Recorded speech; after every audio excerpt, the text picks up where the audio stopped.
Is everyone ready? Okay. Welcome to this evening's meeting for the January 24th, 2023 meeting. I will call it to order and ask the finance officer to call roll. Welsh. Here. Morgan. Here. Stan Anderson. Here. Houston. Here. Williams. Here. Hawk. Here. Mike Anderson. Here. We do have a quorum. Okay, we will stand and say the flag pledge. Kelly, would you read it? Lead it, please. I pledge allegiance to the flag of the United States of America, and to the republic for which it stands.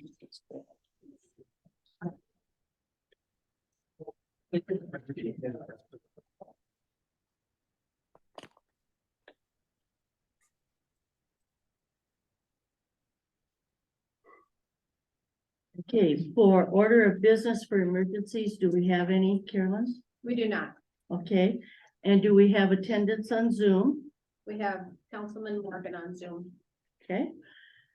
And so with that, then I will mention that we need to amend or add to the agenda Zach Hoffman, who submitted a request to be on the agenda on the 13th, but we failed to get it on the agenda. He will be after public comments and before Attorney Haig. So with that amendment, do I have a motion to approve the agenda? Is there a second? Second. There's been a motion and a second to approve the agenda. All those in favor say aye, please. Aye. Aye. Okay, I heard you, Jerry. Thank you. Okay, with that, is there any one with a conflict of interest that they want to indicate at this time? Okay, seeing none, I would call for a motion to approve the consent agenda, which is covers the minutes, the claims, the budget report, the community center report, golf course, sales tax and cash, and money market balance. Move to approve. There's been a motion to approve, Second. and Dan has seconded. Any discussion?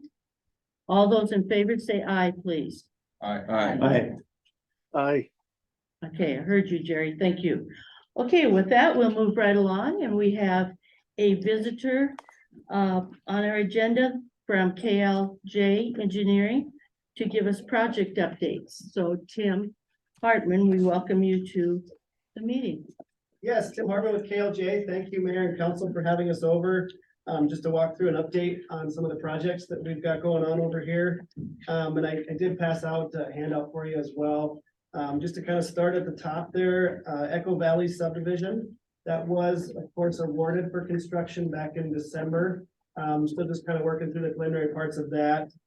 Contractors working on finishing up some of his bonding process, and then we'll finalize the contract as well for that construction work.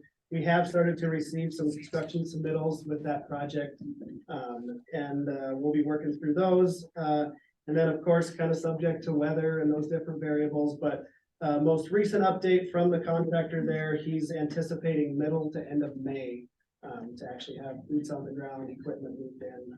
So we'll keep you posted as that continues to come together as well. So moving into the industrial park development and lift station, probably the largest update with that one tonight. A couple things, pumps have been installed. Dakota Pump and Control was over with the prime contractor and put those pumps in on January 10th. So got them set, worked through pump startup, and that part of it went very well. The part that did present a little bit of a challenge, excuse me, KLJ, we were on site working with underground to leak test the force main part of it. And that did present a few challenges. There was a portion within the force main that 2 sections of pipe just didn't get seated quite right during construction. When it was pressurized, it created a leak. So once it was found, not a big deal. Contractor did dig it up and fix it. Got it all put back together. The force main has been tested, and that part of it's ready to rock and roll there. Just a couple other finish up things with the industrial park development as a whole. within the gravity main, the gravity sewer part of it. There's a little bit of deflection testing. They pull a mandrel, it's called, a piece of equipment through it just to make sure you don't have any real sharp jogs in the pipe or anything like that. So that is pending. And then we're getting a little bit of unwanted infiltration, unwanted groundwater coming in there. We have kind of narrowed it down. We believe it's coming in around that manhole number 2, within a boot where the pipe comes in. And it just would essentially make your pumps run more than needed, with that unwanted water in there. So we do want to make sure we follow up, and we're working with the contractor to address that as well. So we'll keep working on that. We do, of course, still have final pay app closeout pending with that project. We're kind of right at the end, but we'll work through that as we finish up. And then the last kind of to do with this part of it is the kind of formal creation of a lot for that lift station down there. And I have that called a preliminary plat that I handed out there as well. So we'll keep coordinating. I'm sure that was just anticipated to be set out so you could keep that lift station within the city's operations there aside from the separate lot. So we'll coordinate that with the city, the Economic Development Corporation, and those folks there. So otherwise, Hanson subdivision, just moving right along. Kelly Ave, water and sewer street, that was completed there just before the holidays, or roughed in, virtually completed. The road's shaped and partially gravelled. There's a little bit more gravel that goes on there as well. And then the ditches within the Kelly portion are cut to rough grade. They do need topsoil on top of them as well. Biggest thing, you guys had some weather over here this winter. Sorry. So that did delay the contractor there a little bit, but he did make it back over and is working on site again there yesterday and today on the Gloria portion, putting in sewer, shaping the road, shaping some ditches. So he's going over there as well. And then any questions, just stop me by all means, just flowing right through. But 2021 street improvements, still working on closeout for that project as well. Couple things to note for you tonight. I did coordinate further and received a quote for some landscaping follow-up that we kind of discussed a little bit. There will be a deduct from the original contract on that project of just under $3,000. That we'll just work directly with a landscaping company out of Rapid. Once some of your snow melts and the weather cooperates there too. So otherwise, there was some portions of the concrete work that we had discussed addressing a deduct for as well, just due to the way some of the final product looked there. I don't have a dollar amount for you on that tonight, but we'll keep working on that and get that over to you as well. Otherwise, 4th Avenue reconstruction, no substantial changes there. Design is ongoing on our end, kind of sticking to the same schedule as we discussed with that. Otherwise, I know Mr. Anderson, Stan Anderson had a update or two. We've been discussing a couple things on the airport. Do you want to touch on that? Yeah, or- probably just, well, you probably don't want to. Yeah. I'll tell you in the day. So, Well, whatever works. the committee, Rick and I and Mary and the airport people met the other day and talked about the airport construction, which starts in, I think he said April is when we plan to start there. And in meeting with David Jedlicka was here, and he indicated that we were aware of, which we probably were, but never thought about it. The asphalt pilings from the current asphalt and the topsoil all will end up belonging to the city of Wall, which we might be able to utilize in some of our, whether it's Echo Valley or Hanson or some other street projects down the road. And so Dana is working on that, and maybe Tim, maybe you can just kind of elaborate a little more. I don't think you have all the details of how much value it really is or how much good it will be, but. No, we don't. Excuse me. Yeah, we started some research and looking into possibly using those millings for some surfacing, maybe in the Echo Valley subdivision project. Kind of looking at possibly like a 50-50 mixture with the base course to millings. Just an opportunity possibly there to help utilize those and save some there. We just want to research a little bit, make sure we kind of recommend and get you a good finished product there too. So we'll keep working through that and keep you posted on that too. So You might have just mentioned the Fourth Avenue project, which is not gonna happen in 23, will be a 2024 project. Yeah. right? Yeah, construction 2024 is still what we're anticipating there. Anything else?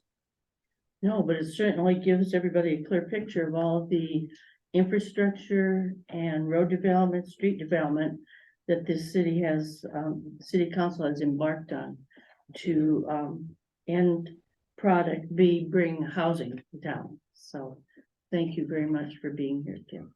Thank you. Appreciate it. Okay. All right. At this time, we have the Wall Ambulance Board that's going to give us a presentation. And that would be Lily and Angel and Zach. And I think you've got a plan, so and I might mention, this isn't church. There's 2 chairs here in front. If anybody would like to come and sit there, they're welcome to do so. Okay, Zach. All right, good evening, council. Yeah, I'd like to start off by introducing everyone. Angel Sealer, she's been on the board for 8 months.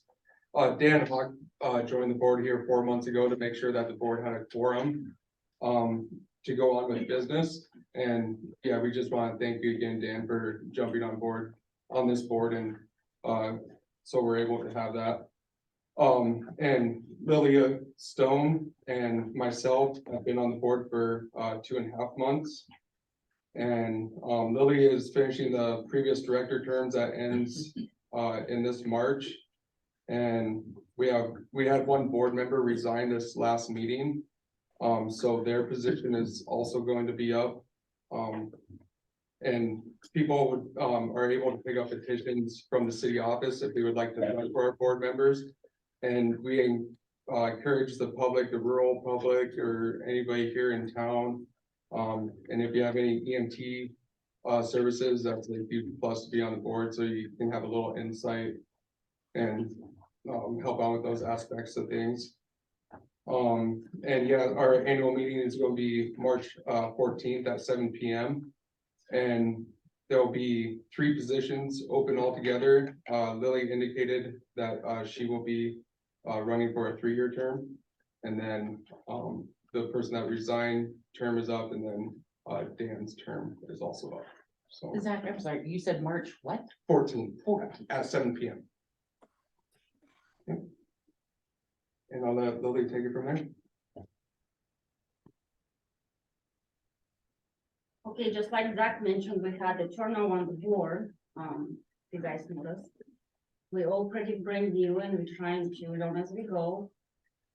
And we're here today to notify you in public about our financial situation. We have about 12 employees right now on staff for ambulance services, and we have 2 volunteers and 8 drivers. I would like to invite Don Hogenkamp, the dedicated volunteer for the ambulance service for a couple of decades probably, because I want him to talk about the ambulance services from her perspective as a volunteer. And we're gonna be taking turns here today. I'll just stay here. 20 years ago, when I first became on the ambulance, it was a total volunteer service. Nobody was paid anything. We had enough people in town that during the week there was no problem with coverage. On the weekends, we would call around and make sure people were here to cover on the weekends.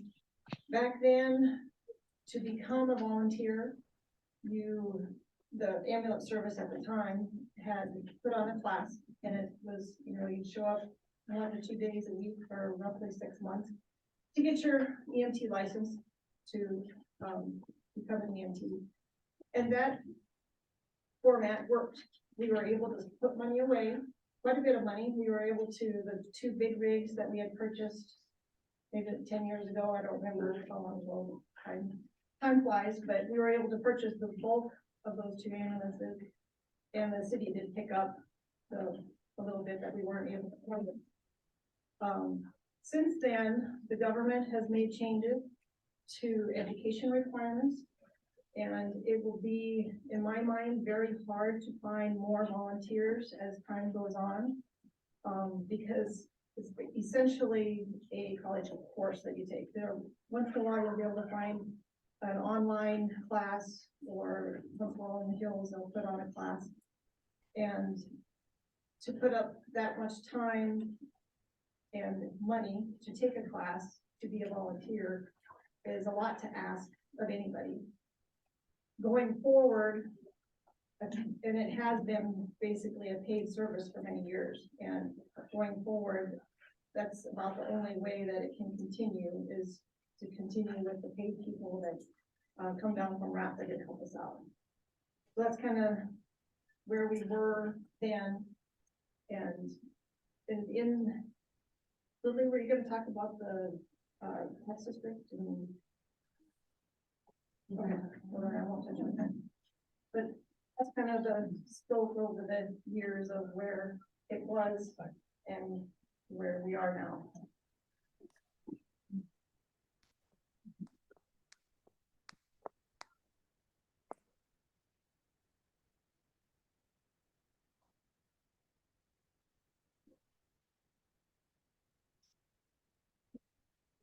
Just to reintroduce myself, I'm Info Sealer. I've been the treasurer for the Eastern Pennington County Ambulance Board since May, when I first attended my first meeting. The packet you're receiving outlines our 2023 projected budget based on our 2022 experience. A lot of people want to know how the ambulance is funded. And like Don alluded to, a few years back, it did become a tax district. And as of this last year, we were able to apply for $190,000 in tax funds that we generally see about $155,000 of. You'll also notice that we do get patient payments as well as insurance company payments. The amount you see in those two combined is about what we have in unpaid services that have been non-collected as well. Those you probably will not see any money from. So of all the runs we do, we see the funds for about half of it. The rest is uncollectible. Either the patient can't be tracked or they just don't choose to pay their bill. Some of these we've been able to reach out to them personally and contact them and clear up any miscommunications, as well as provide alternate payment methods. Some, once we reach out to them, do decide to make a payment plan. And that has been effective with a small percentage, but by and large, the uncollected is not much that we've been able to do anything about. We've reached out to other services. A lot of services face the same challenges, and that's just how it is with people on that. We do bring in a small amount of income by covering different events such as rodeos and different standby things for those. So that is a small percentage that we're working into. We also were able to host an EMT class, which you'll notice brought in a little bit, but it also comes with an expense that's about equal to. Under our donations, we did receive some from private citizens as well as companies. And then 4 of the 16 townships did contribute last year. This year, we've already received a far bigger outreach and response. So we're optimistic that number will be exceeded, but we're very hopeful. We did get some money back from payroll taxes being filed, overpaid, etc. And then, of course, you'll notice the city donates to us on a quarterly basis. So that is not a lump sum, it's just accumulated over the year. And that's pretty much our revenue that we can expect for 2023. Our expenses, you'll notice, are on the next page that are projected. And they are pretty accurate as to what we did this last year. With the exception of our equipment purchases are down because we're not anticipating having to replace the same equipment that we just purchased last year. The only thing on that I would like to address is probably the biggest number on that page is our payroll. It's a big number. We are thankful to be under what we anticipated by 30,000. To run a full crew around the clock without breaks, without gaps in service coverage, The projected annual payroll is 380,000. That's also with no overtime. So we are running a smaller crew with less people, with overtime, and we came in below that number. So we are very happy with that. We're obviously working on it because less is better for us, but it did come in under what it could have been. And so we're happy in that department. I also did enclose our 2022 numbers, so you can see exactly what we did receive last year and why we based it off of those. Last year, we did have to cash out our CD, so you'll notice under the miscellaneous column, there's a $55,000. That was us cashing in a CD to help cover the end of the year expenses. We did, however, close the year at a deficit. Our 2022 expense report is followed behind that. That breaks down exactly where we source everything from, what we need to function, and what we do to provide our services. And your last page is where we are at today.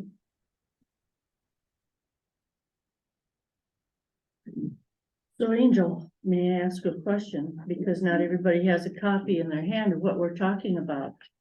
But as I read this revenue 2023, your revenue projection is 305,000 something.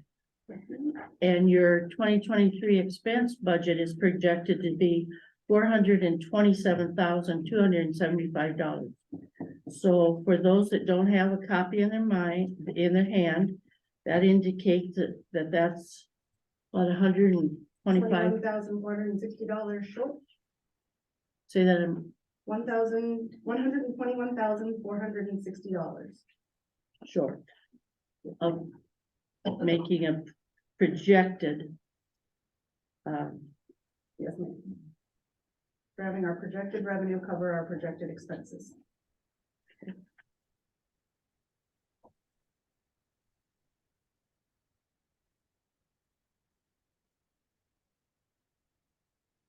And then do you wanna talk about like how much we have right now, and how long we're gonna last? So our current checking account, as when I checked it 2 days ago, we were reading 22,000 with an outstanding 9,000. Everybody can pretty much do the simple math that says we weren't going to make another payroll. The board has approved an emergency transfer from our savings account. So now our checking account balance is 27,000. And after we cover the outstanding 10,000, we will have enough to make one more payroll on February 3rd. And after that, we were planning on obviously pursuing alternate incomes, grants, et cetera, and so forth. We were thinking we would have to cash our last CD to cover any more expenses until we could arrange alternate funding. Reviewing our bylaws has shown that without modifying our bylaws, we cannot cash that CD. That CD is in place as a safety to do final expenses should the service not be able to meet expenses. So our plan to get to May and use that CD to do so is now not feasible because of the way our bylaws are written and those funds are inaccessible to us at this time. And so we will not make it as far as we wanted to. May was our goal because May gets us the largest portion of our tax funding for the year. so you can, it says on this piece of paper that January 20th payroll 12,000. Correct. And you made that.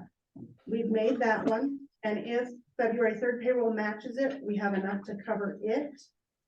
And then at that point, we have exhausted our funds. And we'll have to either decide to rearrange our bylaws, seek alternate funding, or terminate our employees with a severance package.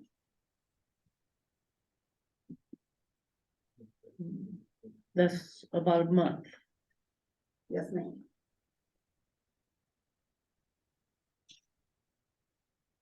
We are looking at covering the second payroll in February as well as the expenses of February. One of which is almost $6,000 for our insurance. And then if by grace of God, you should get by that, then it will take you another 72,000 to try to do March and April. If we don't hear back from the townships and other sources, yes, ma'am. And that still leaves us finishing the entire year with 26,000 to come up with from townships and revenue and events. And hopefully being able to provide additional services. We do have some paramedics in training, so we are working towards being able to provide ALS intercept for other outlying areas to increase income there, as well as to be able to provide hospital to hospital transports, which has a higher insurance rate and a more reliable source of income due to the fact that it doesn't depend on patient payments. Insurance pays more consistently for those types of services. So our service is gearing towards being able to do Rapid City to Sioux Falls patient transports, or even Philip Rapid City transports. And that would give us a more stable income that is something our service can generate. But to do that, we need to have the advanced personnel to provide the advanced life support. So while we do have 2 paramedics on staff now, we do have 2 more training that would allow us to cover our service area, as well as provide those extra services to generate a more stable income for the service. Angel, you need, the ambulance service needs $72,000 to come from someplace to make it through March and April. March and April. If we don't get any more service revenues or township donations, that's strictly what it will take. And then if you need 72,000 in April and that comes from someplace, how much are you gonna need in addition for the rest of the year? We're projecting about 26,000. Okay, and so that kind of, That would hopefully be covered by service revenues, township donations. We're also looking into pursuing grants to cover some of our uniform expenses, as well as grants to cover anything that we're eligible to help minimize expenses and cost, and using our funds in those directions. thank you. Any other questions I can answer? How long, does a paramedic, how long does that? That course take? Yeah. I believe the course is 6 months to a year, and then there's additional ride time and training. So they have to get the experience in the field under someone else. So like, for us to have the ride time, we need to have 2 crew and a driver to have them the experienced ride time. We do have one of our current ones in training that is accumulating those hours on another service as well. So they are expediting their training that way. But we hope to have it in the next 6 to 8 months. One lady is waiting on paperwork. So the other one is waiting to finish his training time. Lily, do you want to address your point? Thank you. I'm gonna give you guys a 5-year. So you can look back.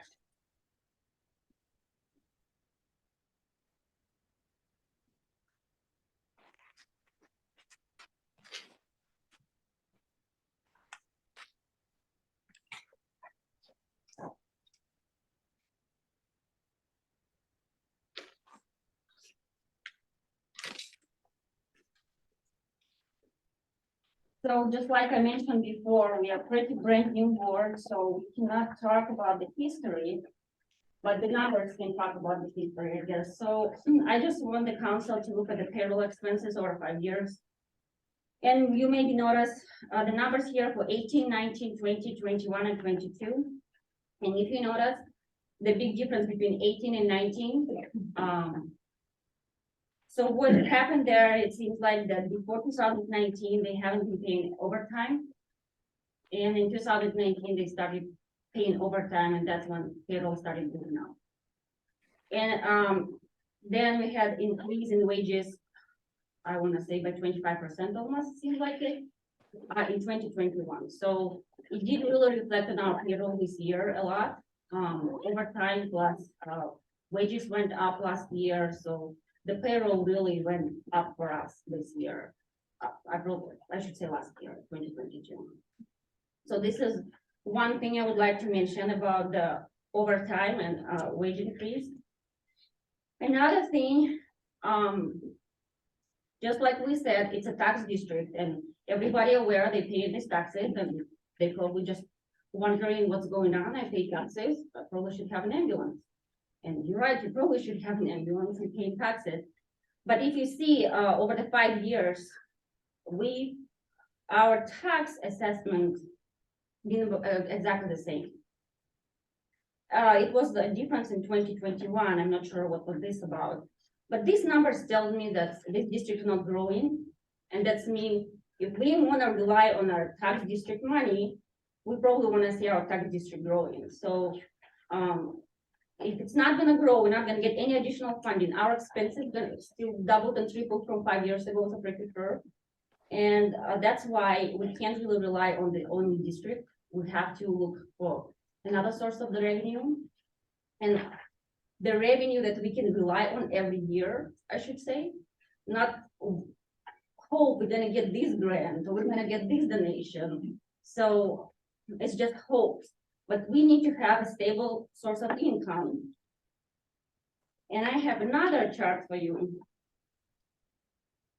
I wanna talk about our calls we get. So I've been reaching out to different communities and to the state, trying to find a solution, how to make this ambulance service work. It hasn't been successful so far, honestly. Because the only one thing I keep hearing, we're probably gonna see ambulances going. In small communities, we're gonna keep losing. The last one in Yuan Road, it's never coming back. 2 years ago, the Aiding lost an ambulance as well. And here we are in the same situation. In order to operate the ambulance, we have to have about 650 calls. And right now, I wanna say we have about 200. So we can't really make it work with 200 calls. And I wanna point out on this chart, I made, it's over 3 years, year 2020, 21 and 22. Our call goes up, if you notice, it always goes up during the tourism season. And it's obvious, we have more people here. The 2020 was a little odd, and you remember it was pandemic. We started the year pretty late, it was like middle of summer and we went into the fall. So that's why we put different in 2020. But we also have to run sometimes 2 crews during the rally, during the rodeos, we have to have 2 crews. So our biggest expense goes in the summer. Biggest volume of calls it's a summertime. Why am I talking about it? Because I wonder if this could be an option, we get in the tourism tax. Why ambulance can't have a portion of this tax as a stable source of income coming to the ambulance services? So that's my question.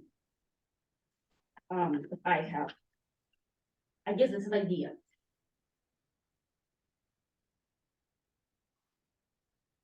On another hand, I probably should say, I already mentioned it, I've been reaching out to different communities, different sources. We're trying to figure out the options.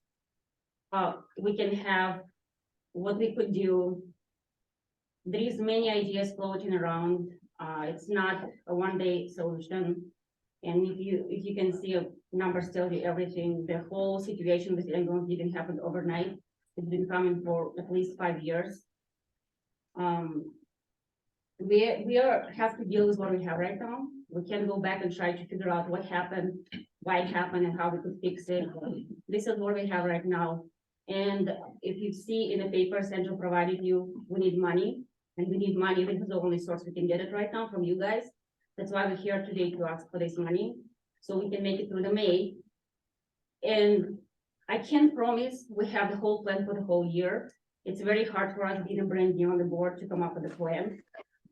But we're gonna be working towards trying to come up with a plan how to make it sustainable. If it's even possible to make it sustainable in this community. But numbers, right now, numbers tell me it's pretty much impossible. But I guess we're gonna do everything we can. And if we have to come back here again, we will. but we try to find other sources of income. And just like I mentioned, the one source of income I see is right now, the portion of this tourism tax coming, because we serve those people most, the tourists who comes here in the summertime. This is at least what promised us, because right now, the only promised money we get is our tax district money. The city gives us $50,000 and that's it. Everything else is just it's a gambling. We don't know if we're gonna get it. We're gonna get this much this year, but next year, maybe we're not gonna get that much. So, here we are today, asking for help.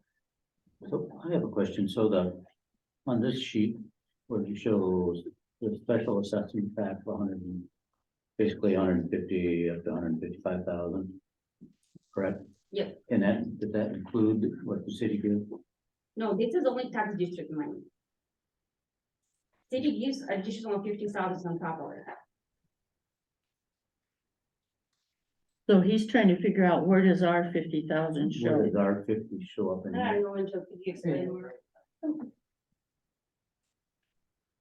So the way the record keeping showed it, they tracked it under services for donations.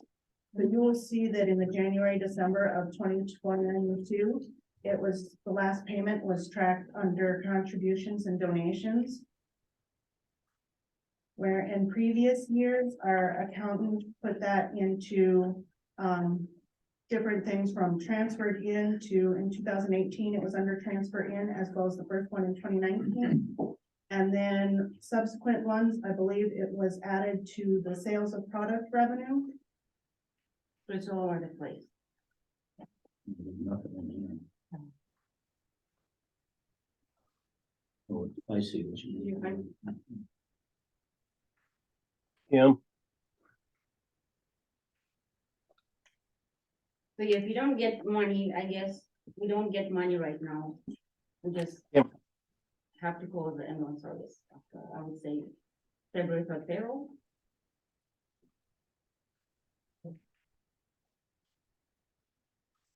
And the procedure to up the tax for what We are already. everybody, I don't know, is it at its max We're right at the now? max, yeah.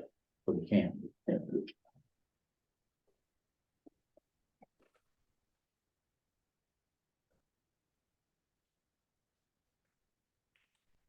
we have about $89,000 outstanding bills. That's never probably gonna get paid. Lily, do you know what the procedure for changing the bylaws is? So another thing I should mention, so we're gonna have annual meeting on March 14th. I hope we can have it here at the community center, so we, probably talk to you guys about it, but we're planning to amend our bylaws, because it's pretty old bylaws. The language order needs to be changed for sure. There is many things that tie our hands to. For example, we have to have 5 board members. 2 of them has to be from the city limits, 2 of them has to be somewhere out of the city limits, and 1 has to be a business owner. Unfortunately, that we've seen so much turnover on the board, we can't even apply those rules anymore. We just have whoever can, help us. So we're gonna change that. We're not gonna have 2 people out of the city limits. We're just gonna do that large. So whoever wants to be there. I wanna go back to what Zach said. We're gonna have 3 positions open. One of them, I'm planning to run to one of them. I don't know. I don't think Dan has a desire to have another 3-year terms on the ambulance board. But we're gonna have 2 others we need to fill. And I would like to see somebody from the community step up and help, because we need people who's gonna stick around for more than 8 months. Because we're gonna run into the same issue over and over again, because we have to figure things out, how it all works. And here we are, while we're trying to figure it out, we're in a hole. So that's why we're here. So it's not easy. That's all I can say. This is not an easy board, because you have to every day think about where's money's gonna come from. You're not gonna have, sit tight and know this, we're gonna have money to cover all the expenses through the whole year. This is not the case here, so it's a commitment. And I would like to see people who wants to run for this board understand that this is a commitment and we need time, effort to make it work. And it's probably gonna be ongoing work. It's not gonna be, we're gonna fix it right now, and then it's gonna go smooth. I don't see it happening like this. It's just gonna be ongoing work. So when you talk about grants, applying for grants, I mean practically is there, are there grants And you know, out we can there? apply for grants, but this is not an grants for operations. We're gonna apply for some kind of uniforms, so for some equipment that everyone's needs, so it's not really gonna help our payroll or utility payments. Because if you notice on this, utility payments but doubled in the last 2 years too, so that's what I'm saying. Our tax district stay the same, but our expenses keep going up. Including payroll, and payroll is gonna be a killer for us, no matter what we do. I can see it's, I don't think it's gonna improve, to be honest. I had an outreach to other communities. Everybody has overtime going through the roof, because, and I'm pretty sure maybe you as a business owners maybe noticed it too, I don't know, but that's what it is right now, and we have to keep raising wages just because we have to stay competitive. Or otherwise, we're not gonna have anybody work for us. Oh, the one plus right now we have, the fire department actually gonna pay 22% of our utility bills because they use in some of our, buildings, they storage their equipment over there and they plug it in, so they agreed to pay 22% of our utility bills. So this is kind of help us a little bit. So we trying to find solution. Here's one solution we found so far. I'm gonna apply for grants. I have in mind about what grants I'm gonna apply for. I know the township is gonna help us this year just because everybody sees where we at, but just like I said, we're gonna get through this year, and I'm pretty sure next year comes, we're gonna face the same problem. Done. I just have one little piece of history to throw in there about the tax district when it started years ago. When it started, the tax district money was based on, of course, the town. And then it's in the rural areas, it was based on the residential parcels of land is what the tax district covers. The ag land, the farmland, crops, that type of stuff, the tax district is not paying or collecting on any of those taxes. Back then, that was the only way that we could get the tax district to pass, was to disallow the ag land. So where they're at now is they're at their max. There's the only other option at the tax district level is opening up that can of worms, which I don't see. It would be a tough road to haul, and it would be a long, it would take a long time to get that accomplished. If you're looking for a short-term resolution, have you considered doing a certificate secured loan with whoever holds the certificate? It gets you access to the funds right away while you continue to research options. I don't know if we, as an ambulance district, can take a loan, Caroline, because we don't own anything. The city owns Certificate. The no city owns the building and equipment, that's all. Whoever has the certificate may be able to provide you a certificate secured loan.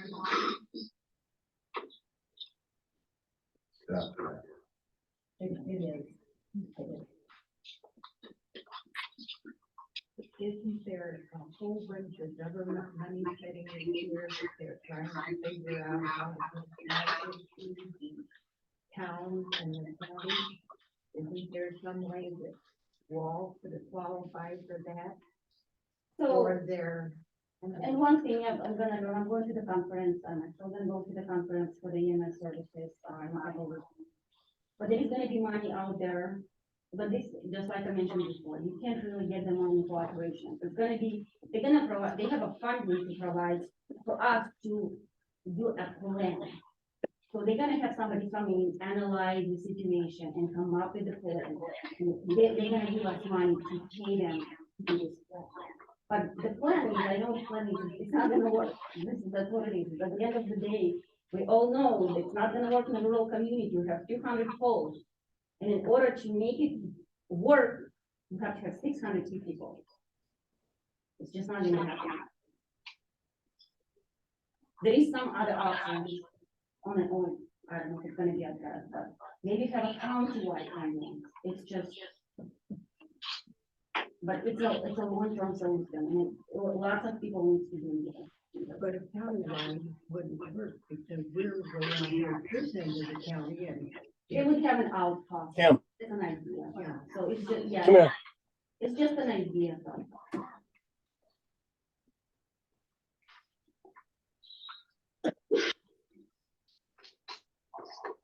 Okay. Where does Carol Patterson live? Where's Carol No, but I Patterson? guess live? we kind of, we can't really leave today without an answer from you guys. Can you, is this her? We have to make a decision. Oh, quick. If we wouldn't tell us to do. What are we gonna do going forward? I know you have next meeting on February Yeah, you 6th. can see We her have to blonde get hair. You have to wait for the camera to roll around. No, that didn't look like Carol Patterson. No, you haven't seen her yet, so, Well, no, I it know. would be great if our budget was It such looks like that we you could haven't just seen her yet. put on a bunch of dollars and we taxpayers. That's all you can see is the pretty blonde tight too. hair. So what I think, Steph was in there. we need to do is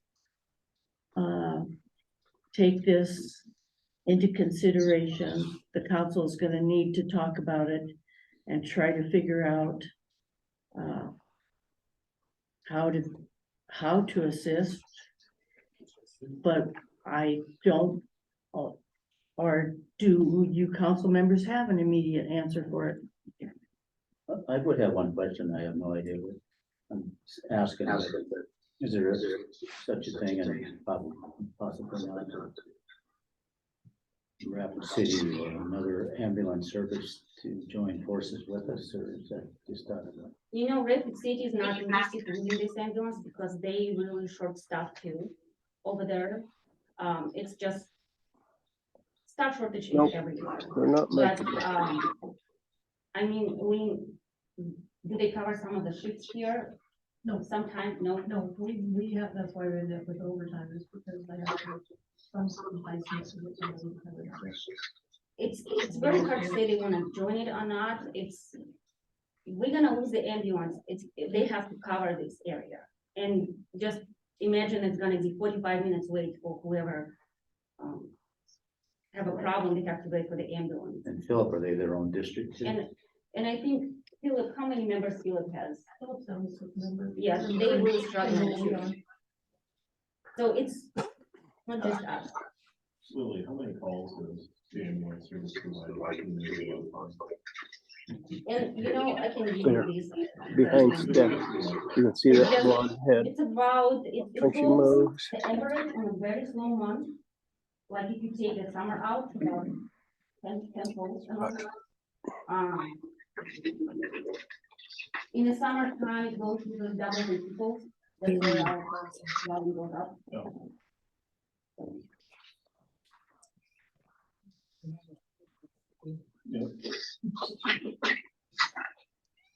Just a question where Rapid doesn't want to lose us. Do they got there she goes, you, deeper pockets than we do? They wouldn't. No, I know how to break it down. Kelly's talking, They said camera part-time, stuff. They don't have tax district money like we do. All they operate on their revenue, but they have more calls. Yeah. And they work under the city, so the city provides benefits to all its employees. So it's a little different story over there. And they do have a lot of overtime, I guess. I mean, I don't know how we can have them join us. I guess, I am not sure how we can do it unless we're not gonna have an ambulance and they have to cover this. Because I don't think they have staff to provide without paying them overtime as well. Lily, this is Jerry. Just a question, did you say you're only gonna make it to the February payroll?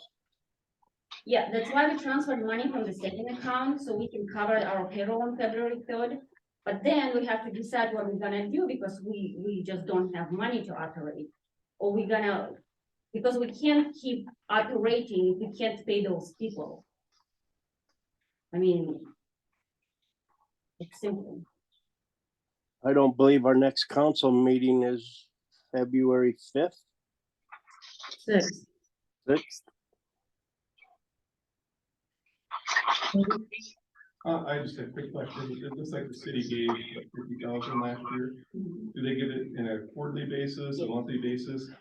Would it be any way for the city to potentially push up that quarterly donation so they could at least go for a little bit and give them a little time to, Just give the whole amount right away. yeah. I mean, it's gonna cover us for what?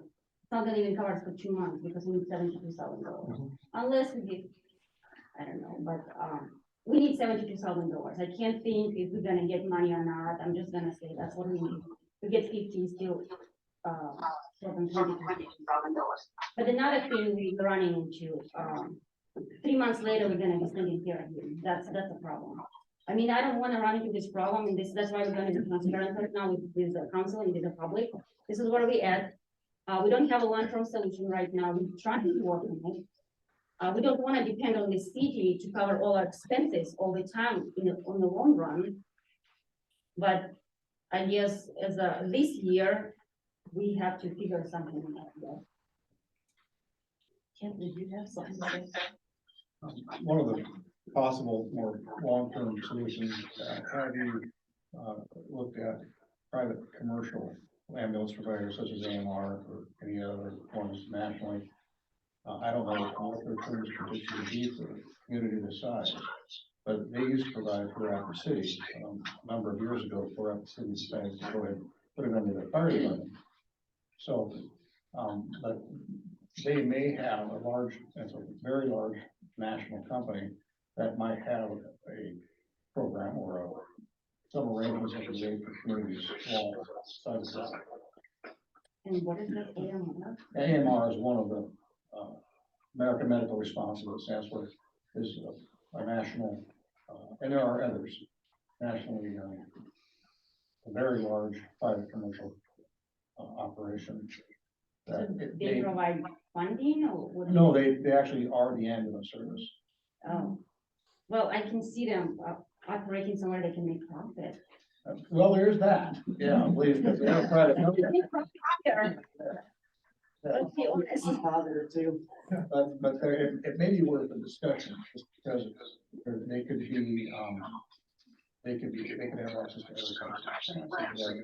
Programs internally for the company, just, maybe my work and ask. They could, my limited opinion, it seems to me that absolutely no way. Clear picture. Clear picture.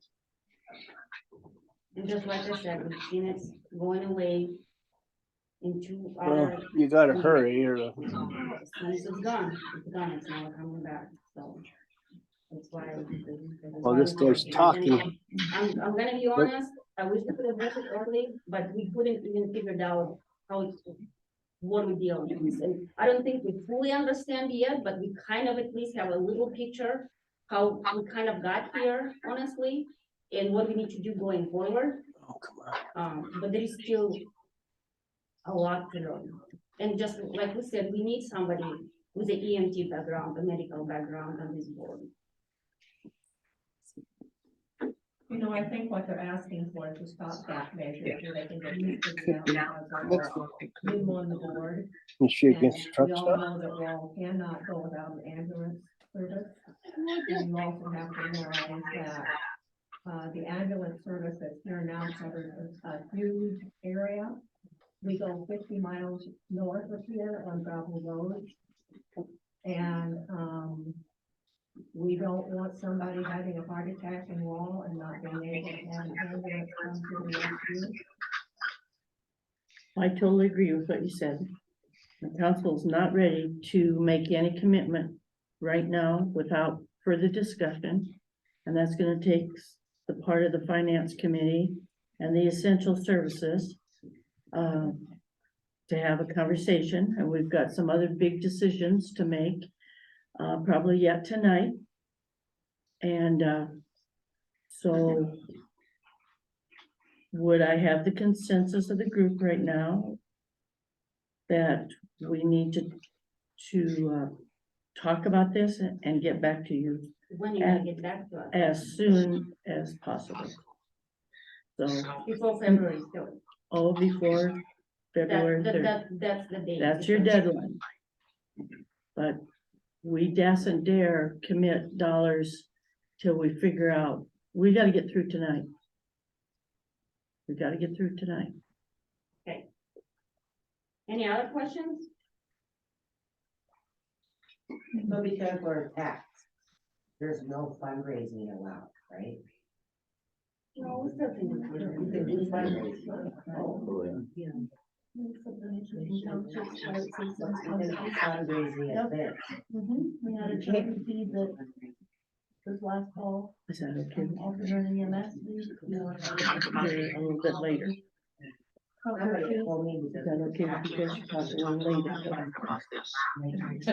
Tonight, yes. Okay. Right. I do want to express my heartfelt gratitude to Zach, Lily, and Angel for stepping up and tackling this, because this is monumental.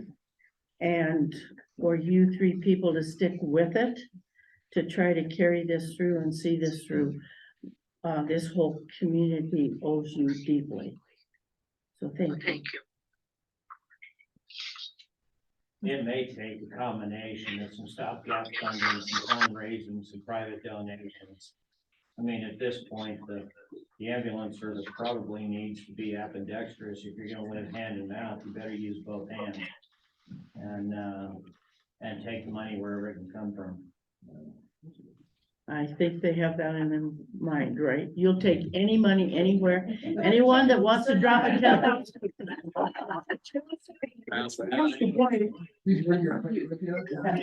Anybody that wants to leave a $10,000 check tonight, they will take it gladly. Okay, thank you very, very much for that. Serious news. Okay, that brings us to, item number 11, a sign permit. This is for Out West Quilts. Yes, that's Stephanie Ballmer on the corner of the Boulevard and Main Street. There's a quilt and fabric building down there. He's putting some signage there. Any questions? It's on the building. It's on the building. Move to approve. Second. Stan has moved and Rick has seconded to approve the sign permit for Out West Quilts. Any further discussion?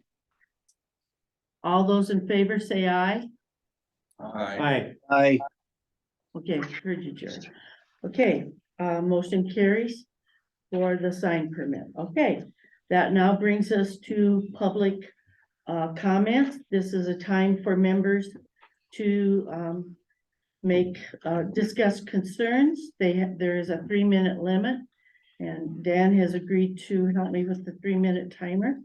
And so do we have anyone this evening that would like to make a public comment? Yes, sir. Would you like to come to the podium? I dear sure sir? can, I guess. Can you make it to the podium, I'll dear try sir? Thank you. Guess I'll start my 3-minute timer. So first, I just want to thank the council. I know you guys have a tough job, and it's very difficult to deal with all the issues that come along your desk. And thank you to the mayor and all, for all that you guys do. I just wanted to bring it to attention tonight, just a concern, I guess, that I have as a community member. Tim, can you tell me who this there's is? been, a current order, that came to us on the Love's travel stop. I don't know how much of the community is aware of that. I just read the order today myself. And it's just a concern to me, especially as a family man. I live Lex. out in the Kelly Edition on Stone Drive. And Love's travel stop will directly affect my family, in my opinion, for what it's worth, on my family. And I know I have 3 young children, and it really concerns me for my family. The safety, the lighting, the noise, the travel, complications that it can create for our family. I'm not opposed to businesses coming to Wall, but the one of this nature in my neighborhood, that's gonna directly affect not only my kids, my neighbors' kids, neighbors down the street. I know there's a lot of concern, especially out in the Kelly Edition, for these specific reasons. And I'm not sure what to do at this point, but I just hope the city council takes this very seriously. And I hope it's handled in an appropriate manner, that you take into consideration the children and the youth of our future. And not only myself too, you know, and us as adults.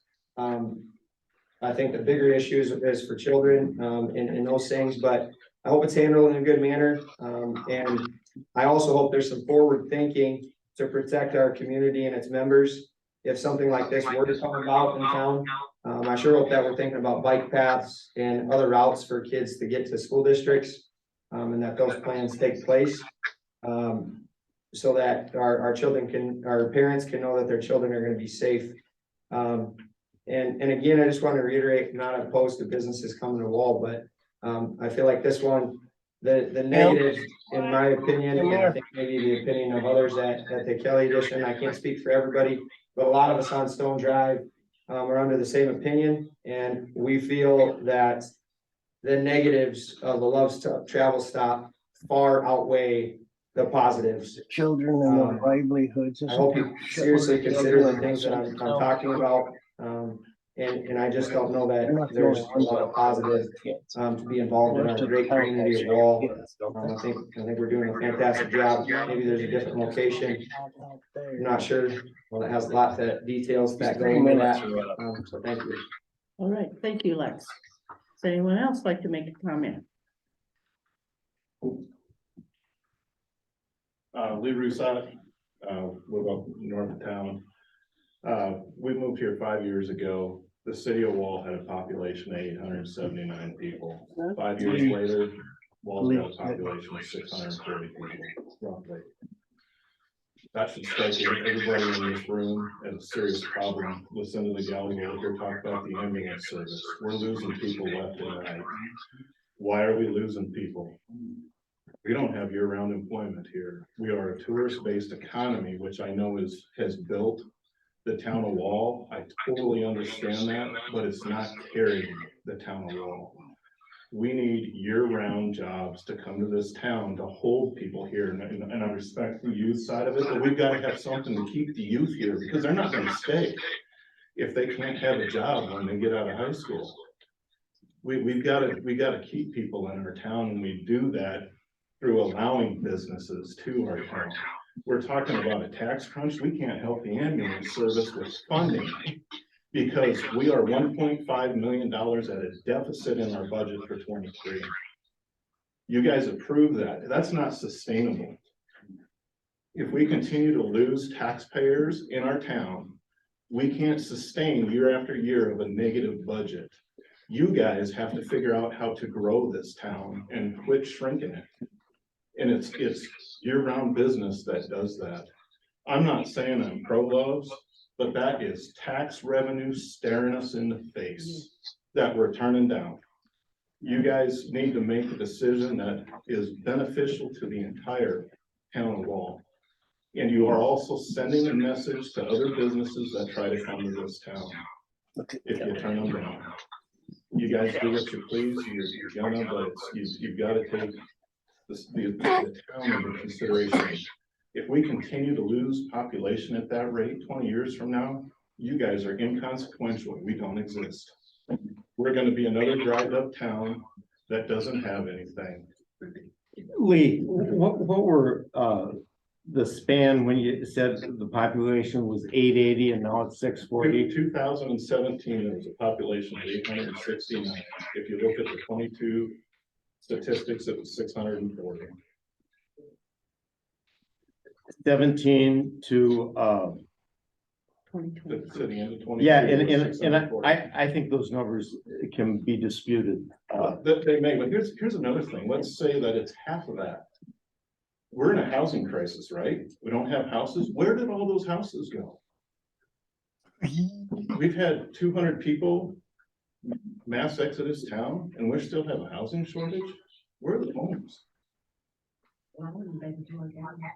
They're not, we don't have 60 new Airbnbs in town. Where'd the homes go? For me, all the math doesn't add up.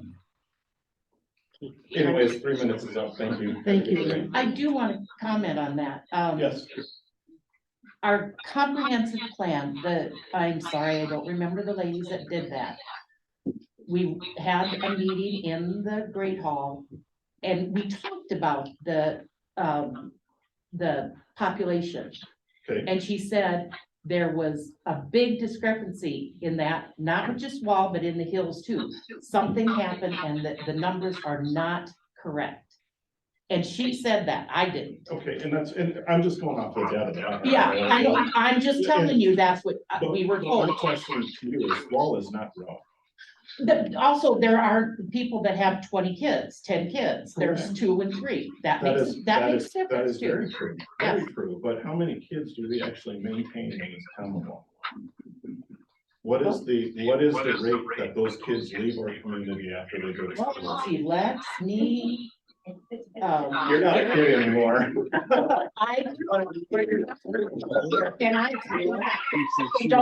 Don't say that, I grew up here, I went away and I came back. They have some facts. All right, thank you very much. Thank you. Time's up. Thank you, Lee. Anyone else that'd like, Gordy? I'll be real quick.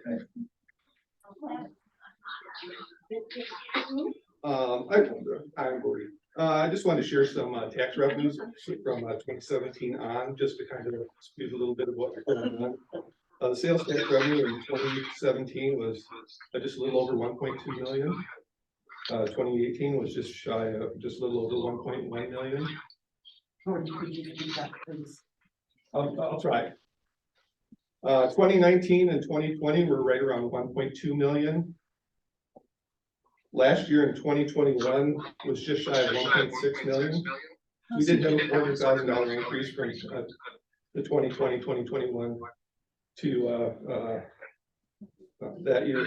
And this year, we're just shy of 1.6 million, but we did haven't shown the last December payment. I don't know how much that is actually out there. So we had a big increase from 2020, 2019 to the 2022 timeframe. So we do have tax revenues coming in. If there's money going out, then it's from what you guys are spending as the council. So I just wanted to kind of point that out. Thank you.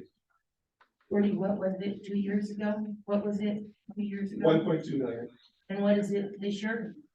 Just shy of 1.6 million. Also, that's the Yeah, increase. whispering in the other lawyer's ear. Last year, we had a decrease of 1% over a record-breaking year, the year before. That is amazing. I mean, that is huge. A decrease, 1% decrease. Okay, thank you, Carol. A record-breaking Sure. year. Carol has the floor right now. Thank you. How much of that's pent-up demand? Well, Carol? Yeah. It makes a lot of difference. Carol? Yeah. I'm Carol Hodge and I'm just like an old penny on this deeply here. I'm here to say we probably have taxes that have gone up because the prices of everything has gone up. But when the prices go up, the taxes go up. And it all happened here and it's happened all over. So that's that. And I'm gonna go into love again. And that's an old subject, it's 4 years old. And this town is just as dangerous for our children on the streets. With the highway going through, people can come off, pick the kids up and go on. Any more than they would if they were a truck stop here. And the children ride by on their bicycle, on the highway, coming into town, which they do. The truck stop is not gonna hurt the children. It's not gonna hurt our taxes, except we don't get taxes from it. And that would really help our schools, it would help our ambulances, And with many old people as there are of us living here, you never know when we're gonna have a heart attack or slip on the ice and fall down and break our hip. And we need the ambulance. So these are things that we've got to look ahead. Quit looking in the back. We cannot undo, redo what's happened before. We have got to start looking ahead. We need more businesses to come in here. You don't even have enough restaurants for these people to eat anymore. In the summertime, they come into the stores and say, where can we go eat? We say, go next door. They're full. Go down there. They're full. Where can we eat? We have got to get some more businesses, more things in here for people to do. And you're gonna have to start getting them from outside. They can't come all from around this area and start building up. We're gonna have to do it ourselves and invite more people to come and live here and work here and build businesses and homes instead of trying to live back what it was like in 1960. And I was here then too. Thank you, Carol. You're welcome. Okay, anyone else that would like to make comments? There she is, Kim. Kim. Here's Carol Patterson. I'm Carol Patterson, and the first question I ever had when Loves was brought in was, how did Loves pick Wall for a site? Did Loves call Wall? Did Wall call them? How did they pick? I never got an answer because nobody knew at that time. That would be an Eric Hansen question. And I still have that question, so that's why I'm here. I wanna know how Loves came connected to us. Is it because we're close to the Badlands? And it's the traffic that comes? I don't know. Maybe it's on the way to the Black Hills, whatever. So let's back up to why I'm here. I live out in Stone Drive. I don't want a Love's truck stop in my backyard. I don't want to hear those semis braking down the interstate like we do now. And it'll be more congested. I don't want our kids subjected to the traffic that will be coming on that service road. Because they plan on coming there, going around and go out on the highway. That's a lot to ask for kids, let alone adults. There's a lot of people that walk out there. And I'm concerned for their safety as well. Now, my other thing is, if you go to Sioux Falls often, there's a community on the east side of the river called Kimball. They have the Loves on the south side of the interstate, but they also have a truck stop on the north side, and that's locally owned. The truck stop always has to have their same dollar amount as Loves, no matter what, it's always the same. No, it isn't. But they have ruined the locally owned one. You don't see people stopping there anymore. It's always at Loves. No, it isn't. Because they can see the great big sign. They can afford the advertisement. They can afford the big The sign price that is says 25 Loves. to 40 cents a gallon. Locally owned. I feel bad because that's what a Wall community is all about. Locally owned businesses, and I'm afraid if they see the Loves and they see whatever restaurant goes with it, they're gonna miss the turn coming into town, and then everybody's business is gonna go down. That's the future I see. But I'm not against the Loves, I'm against where it wants to be, because we have an industrial park. Okay, thank you, Thank Carol. you. All right. Any other comments? Any other one, anybody wants, oh, yes, I have something that's not about the truck stop. The meeting started off with all of the city improvements and paving roads and housing and things like that.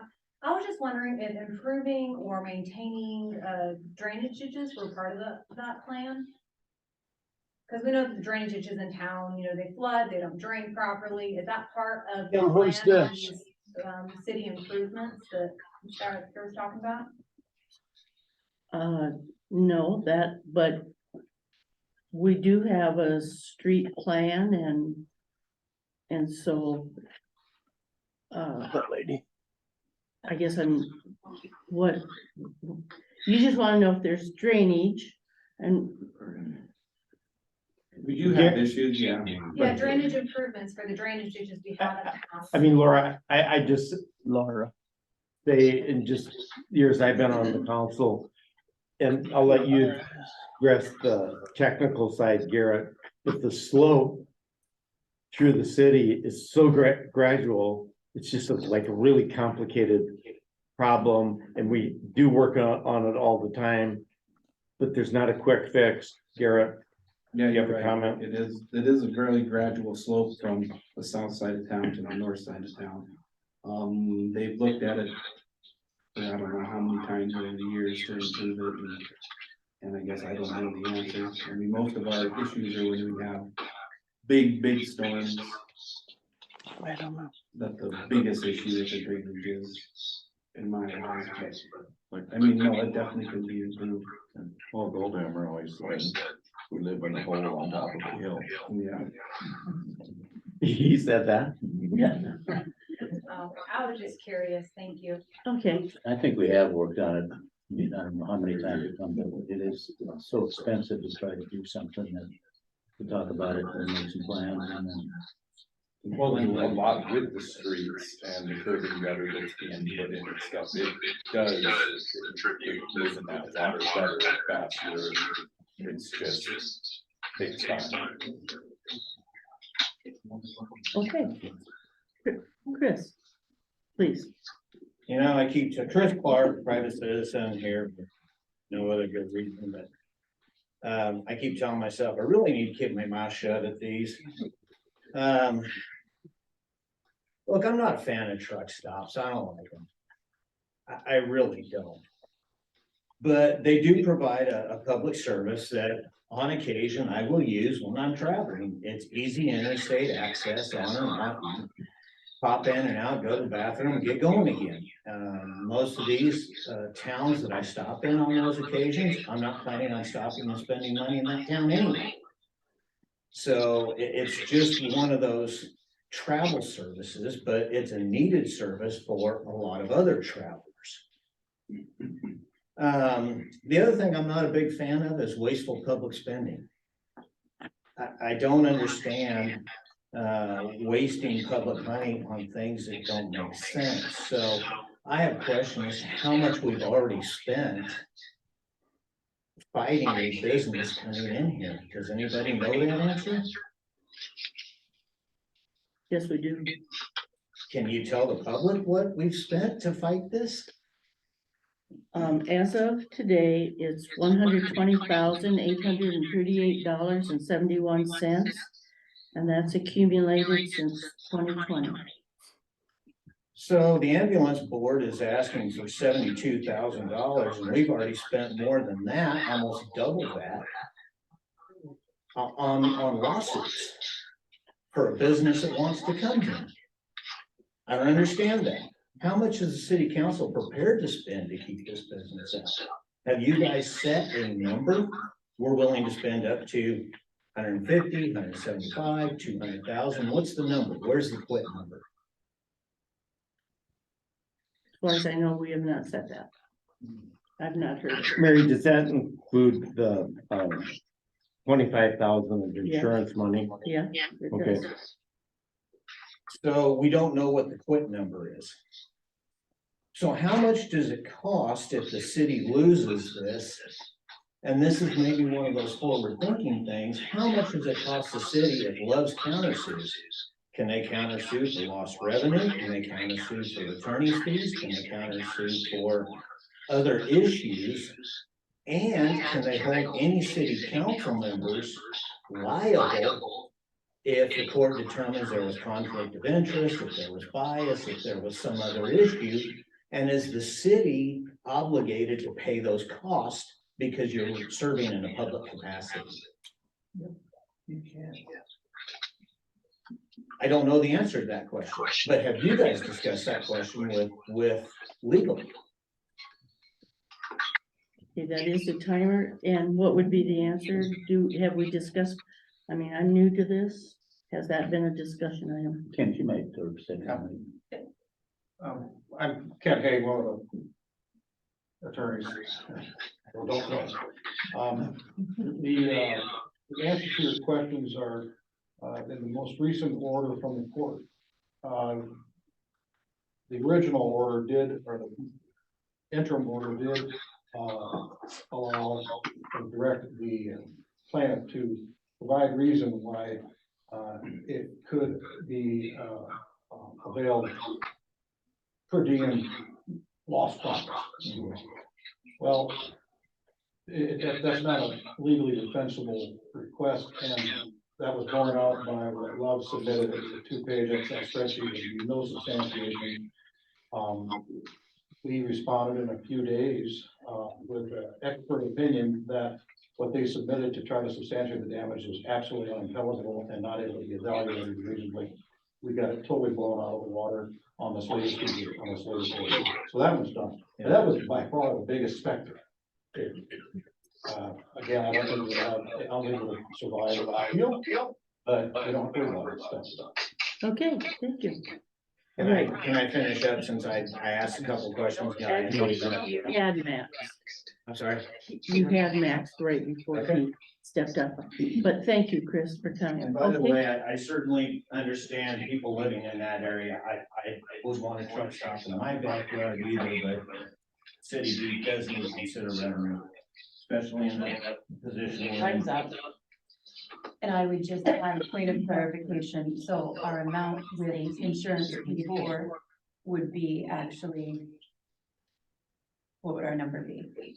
Subtract 25,000 off that? Yeah, so Okay, we're below 100,000. And then the answers to some of those other questions are actually privileged legal discussions that, yes, the city has had some of those discussions, but it's not something for the public record.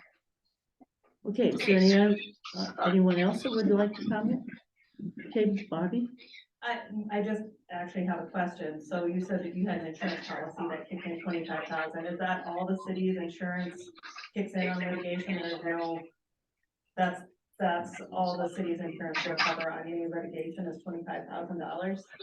No, because this litigation is equitable, which means it did not involve damages.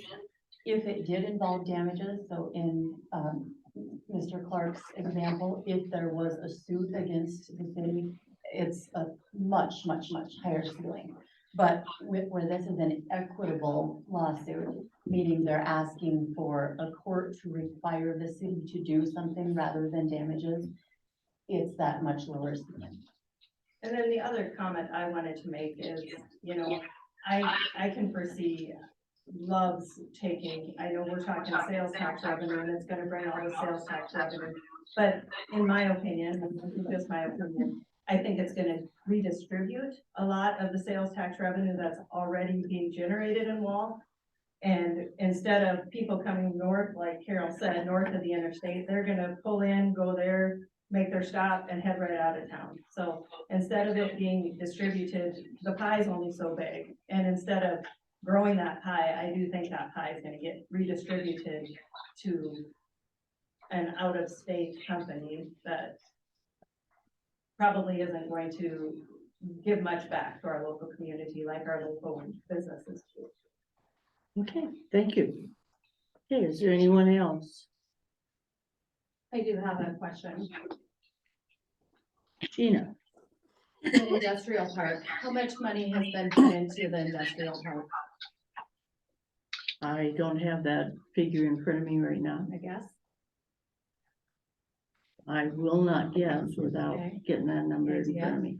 How many lots how much interest do we have? We have quite a bit of interest both locally and also from outside businesses. Okay. Yeah, we do have quite a bit of interest. Okay. So good. What's that? You're actually so good. Construction's not finished tonight, so. So what happens if we don't get revenue from that? Is that something we can stop? And, I mean, I think an ambulance would be much more important than, you know, can we like hold off on construction until we have more interest? To make sure that we are getting people out there? Well, we're at the completion point of phase one. So stopping right now probably wouldn't be a good idea. So, and then we can take a look at whether we proceed with phase 2 and 3. Okay. Okay? Is it public knowledge on how much money's been sent to the industrial park? No, it is very public. I'm just not gonna, Where would we find that public knowledge if it's public knowledge? well, economic development has those dollars and, yeah, It would definitely be over what we've spent on the lawsuit. Would it be over 100,000? yes, Yeah. yes, Little. yes. And how many years have you been doing the industrial park, putting money into it? This is 3, 4? like year 4, probably, yeah. And when do we stop? Well, we'll probably complete phase 1 and then we'll take a look at that. I want to know that. When do we stop? If no plots are sold, nothing happens out there, in how many years are we gonna wait? Well, that will be addressed, I'm sure. Yeah, see, that's, Okay. we're not putting a Band-Aid on it. Okay, all right. Any other comments, public comments? Okay. Seeing none, we'll move on in the agenda then, and this is where we added Zach. And that got answered during public comment. Okay. Okay, that was your same question. Very good, thank you. So now that brings us to Attorney Haig, please, to give us an update on the litigation.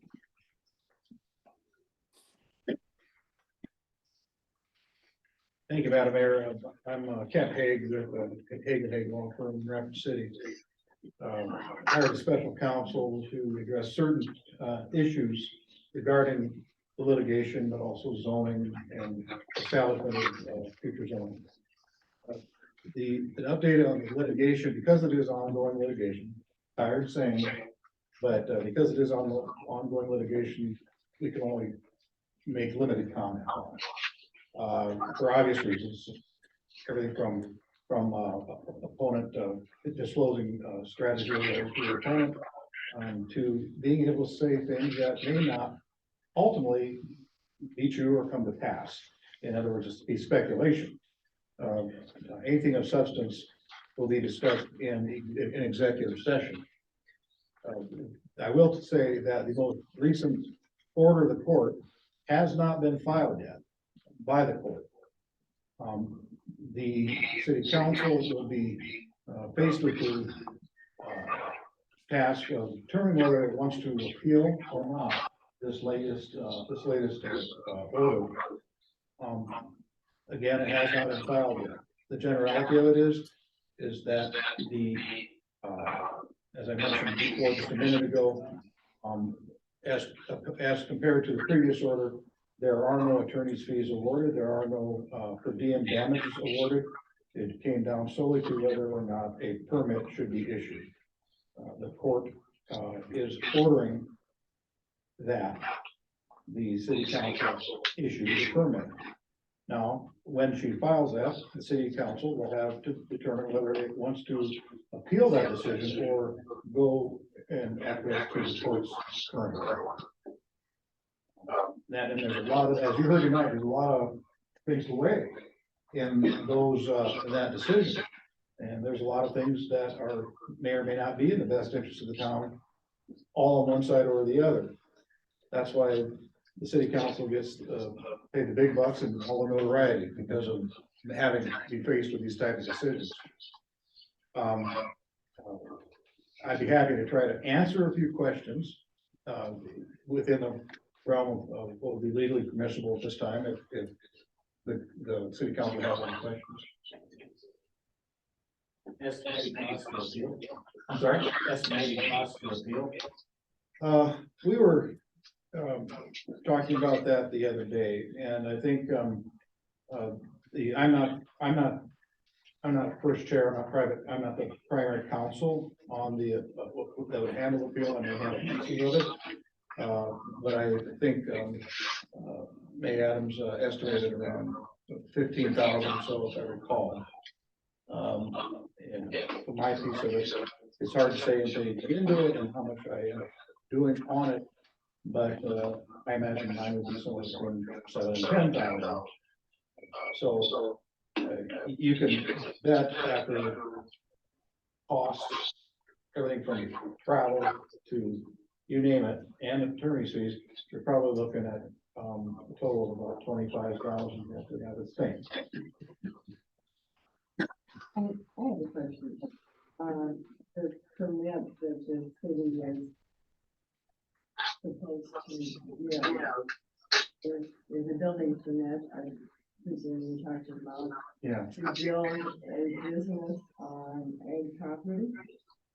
I mean, because that property is still from egg, is it not? Yes, I mean, it is, that's part of one of the crux of the matter. Because in my opinion, and as my experience as a, someone who's practiced municipal law for around 30 years, it is actually a pretty much requirement to something be properly platted and zoned before that can be built, which is unique to the situation because, and it's not necessarily uncommon to find out whether or not a business will be able to build on a lot before it puts the owner of the land through the platting and zoning process.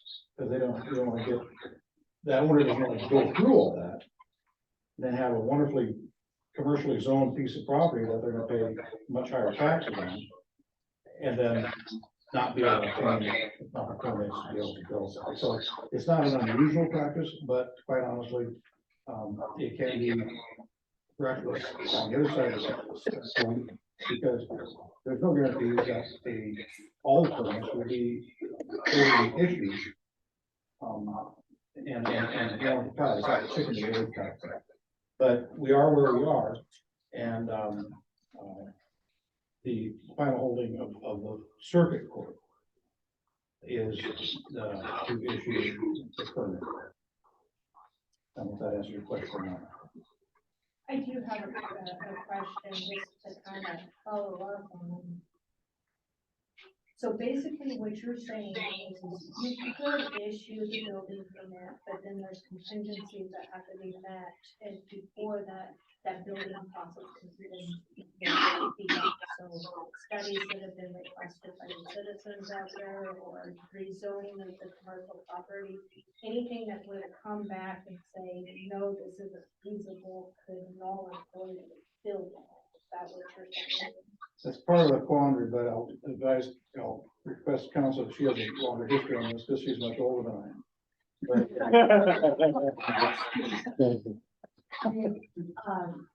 That is the quandary that the judge has put herself in with a totally untenable precedent.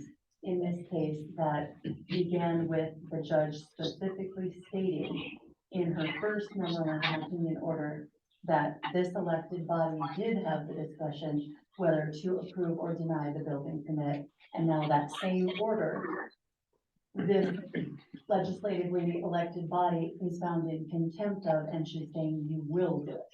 So it's a very messy position for her to be in and very appealable on the legal basis of that. Now, there's all kinds of factual discrepancies too, but the legal precedent leading up to where we're at now is very messy. So after the appeal process, the city appeals, was it, could there be another appeal and another appeal and another appeal and another appeal that the city's paying for, or is it done till after this appeal? Any decision of a circuit court in the state of South Dakota can be appealed to the state Supreme Court. Unlike many states, South Dakota Supreme Court will hear all cases requested to be presented to it. And if you don't prevail at the state Supreme Court level, again, you always have to weigh it. And sometimes there are certain cases that are more prone to go to the Eighth Circuit in this case, and then up to the United States Supreme Court. Like the sale of daily tax out of state sales, which the state of South Dakota won at the Supreme Court level, but the federal House and Senate essentially created legislation that nullified it fundamentally. But so there's things like that, there are many things, civil rights cases, criminal cases, anything can go to the Eighth Circuit, certainly. But the Eighth Circuit is one of those courts where it does not have to hear it. Just like the U.S. Supreme Court may deny a request to hear it. And maybe just to add to that, likely it would either the circuit's decision would be overturned, or the Supreme Court could send the whole litigation back down for a minor clarification on a factual issue or something like that, and it could go up again if someone appealed it after it got sent back down, but it would have to go back to the circuit court to go back up to the Supreme Court.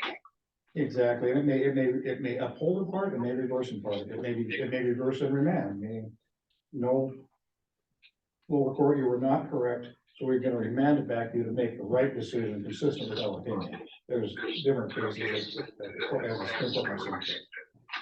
So then it costs Yeah. It all costs money. So building permit, maybe it's by county or by the city, but does a building permit expire? Yeah, I believe the building permit should probably for 1 year period.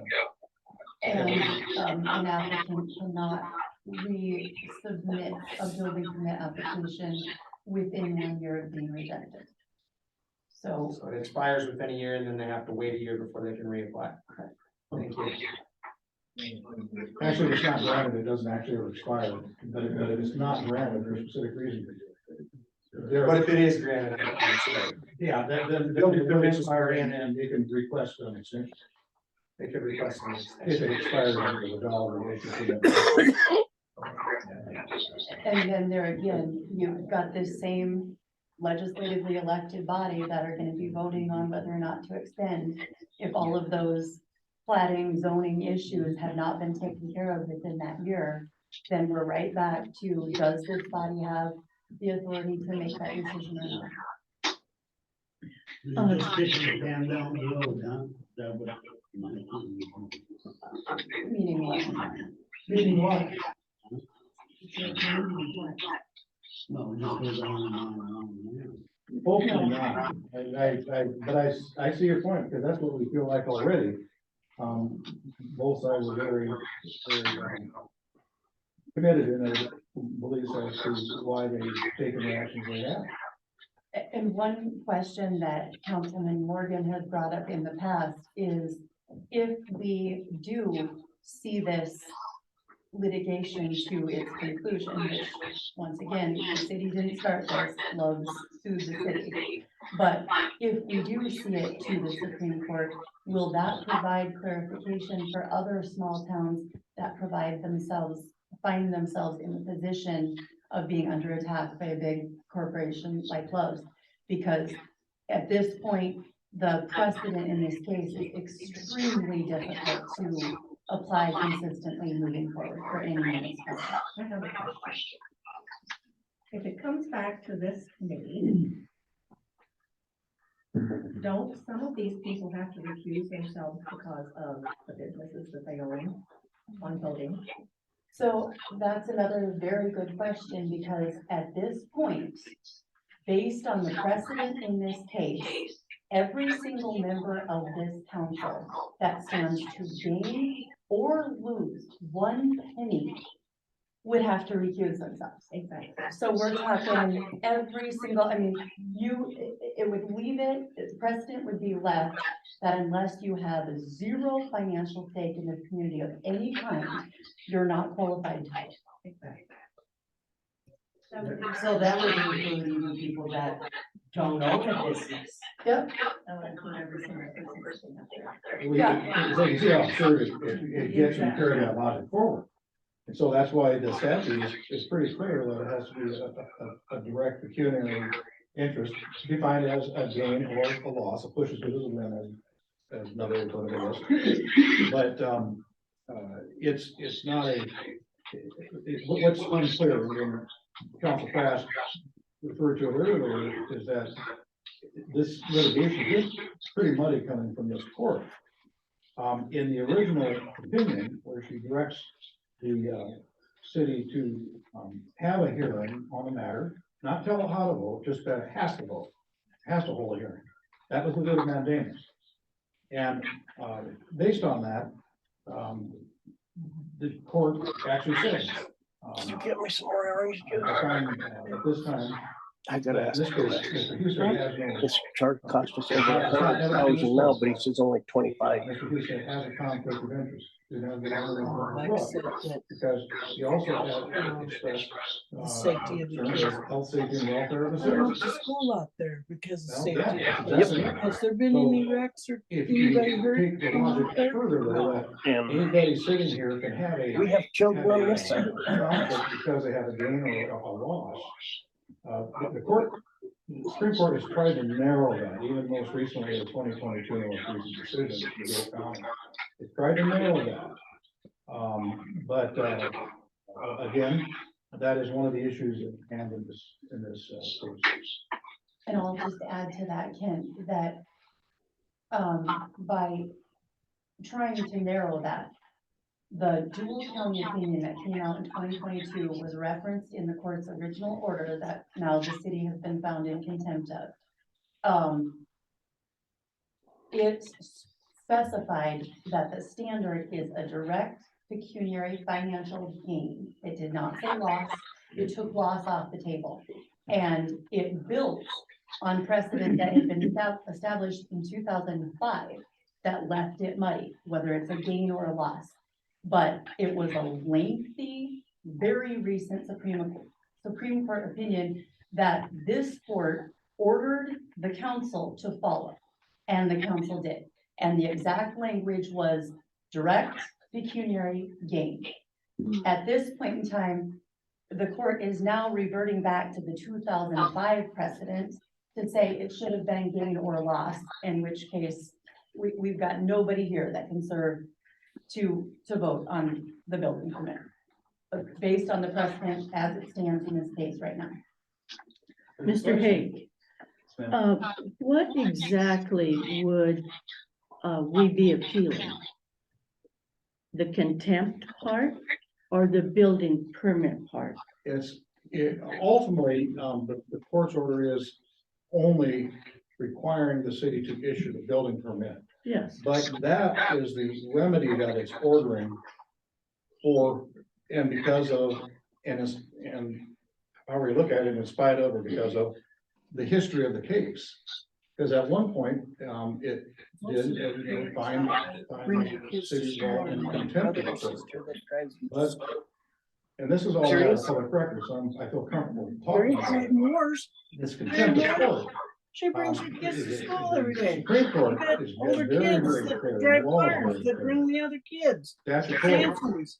that. Pete, you got a kid that, well, one's home. Criteria. These with got which their own the vehicles. Samsons are authority. Violating the contempt order. No. Matt Sandals. The rest of the court has to be so specific that it can be easily interpreted with a clear meaning of the laws. One example in this case is that Love said, well, we didn't, the city of Wall didn't do it fast enough. Anderson's kids drive They didn't do it fast enough. They slow walked it. Their words, and the court adopted their words. They slow walked it. Although having been part of that process, Being a I'll tell you Hancock, it was methodical. They bring them to school. First kids bring their kids to school. From whether or not they should go to, that was the original decision, we chose not to appeal that. And also, whether or not, there was a conflict of interest, and ultimately whether or not a building permit should be issued. And the court also said in that directive that it is this court has no authority to tell the city council how to vote. Because on writ of mandamus, it just requires you to do the ministerial act of hold the meeting, give the due process. But this court has no authority to tell you how to vote. Well, now she's saying, yeah, I do have the authority to tell you how to vote because the city was arbitrary and capricious in its determination, and its lack, in other words, its lack of due process in afforded bars. That's what we're appealing. There are a lot of facts here that just really, regardless of what side, and I try to look at it from, that's what I'm paid for, to look at it from the legal aspect. Whether or not it's something that is financially beneficial is a decision the city council has to make. What is best for the majority of the citizens? Who will greatly affect those type of things. So I guess where I'm going with this is that when you have a directive and a very clear directive, or should I say unclear directive in a court order, in a mandamus in this case, that there is no directive as to a specific timeline they had to do it by at all. Okay, but now, subsequently, she says, well, we're slow walking. And one thing she cited to, and this is noteworthy, one thing she cited to, again and again in this latest opinion, is that they even were so arbitrary, and I can read you the quote. They were so arbitrary in doing this that, the concerns set forth in the transcripts January 9th, the extreme measures of rescheduling a city council meeting because it was in conflict with a Wall High School football game, so that more city members could attend the copying and producing of this court's memorandum, blah, blah, blah. Well, if you were aware of the facts, the city council meeting was actually moved earlier, which would have shortened the slow walk.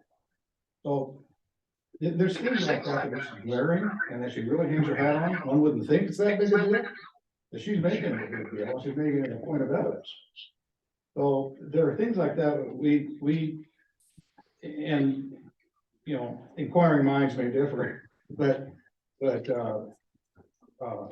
it's up to the council, city council, whether they want. All we can do is advise as to the pros and cons of her holdings and whether the city of Wall has a strong case.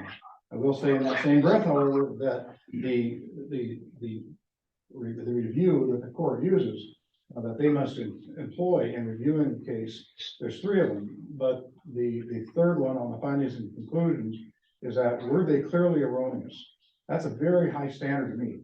It doesn't have to meet, it doesn't, in that case, the lower court does not have to necessarily make the best decision. It's just that is it a decision that could be applied, given the quality of the evidence based on the 5 senses of the court, because it's only the trial court that utilizes the 5 senses in making this decision. So they give great deference to that. And I think it's appropriate in most cases to do that. I think she's abused the discretion, which is another standard of review. Really, it's really important for this judge to make the correct decision, because it can flop over on all the communities along the interstate. I mean, she can't just buff it off like, oh, it ain't that big a deal. No, she's got to get real serious about what she's going to demand here. And Because it's going to be followed.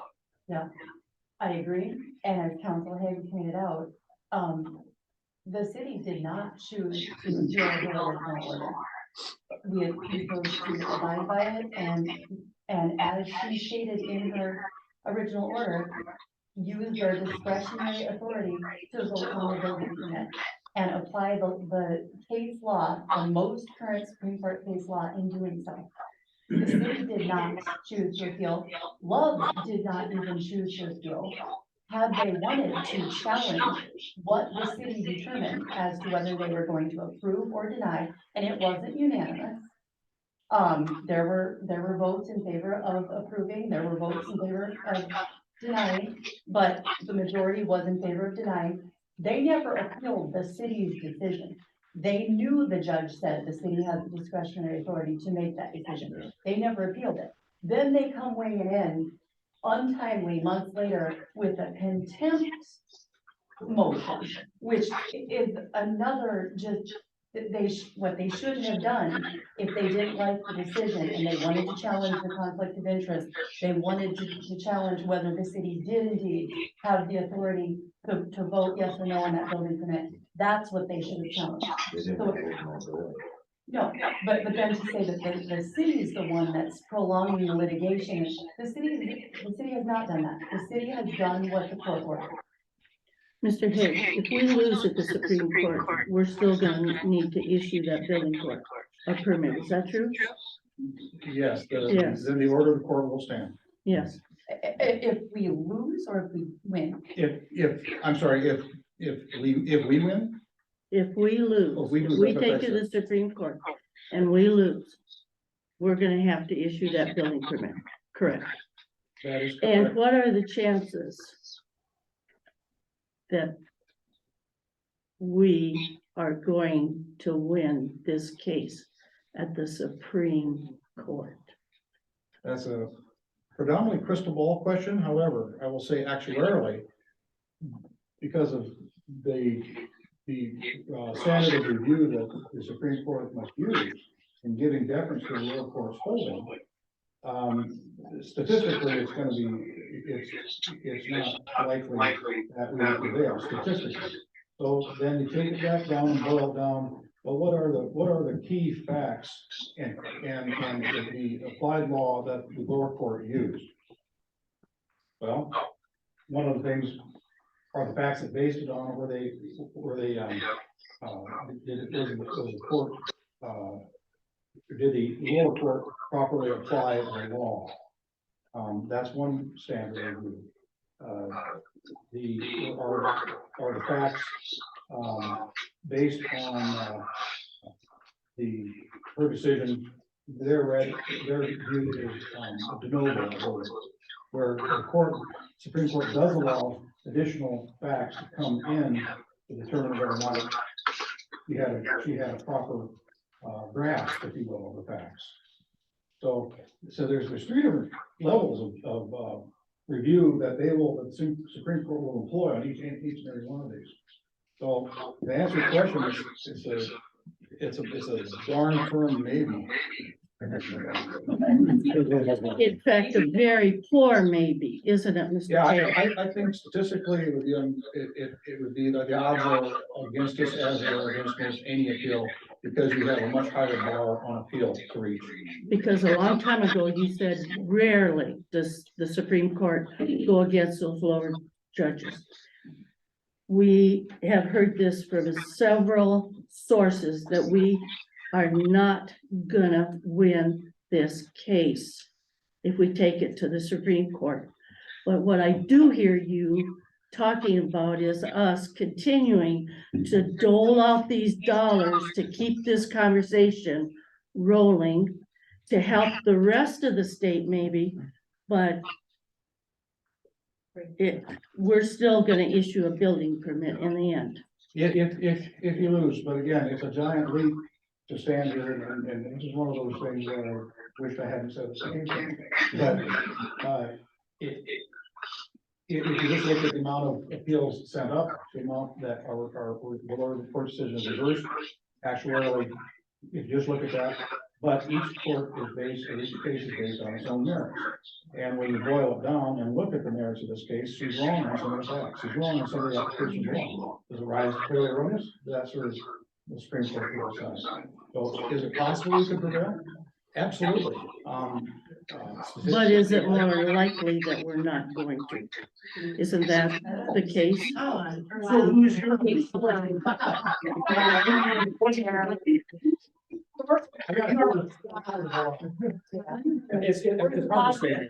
And I wish I could point to, boy, she was just dead, it's wrong on this. Well, the one thing I would know for sure is if we quit, we lose. Yep. If we don't try, we aren't gonna win either. And our risk at this point, for one thing, the clearly erroneous standard is specifically about her findings of fact.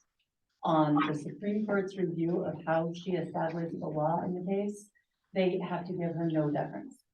So they can decide it's wonderful, or they can decide it's not at all, but they don't have to give her any deference on clear questions of pure law.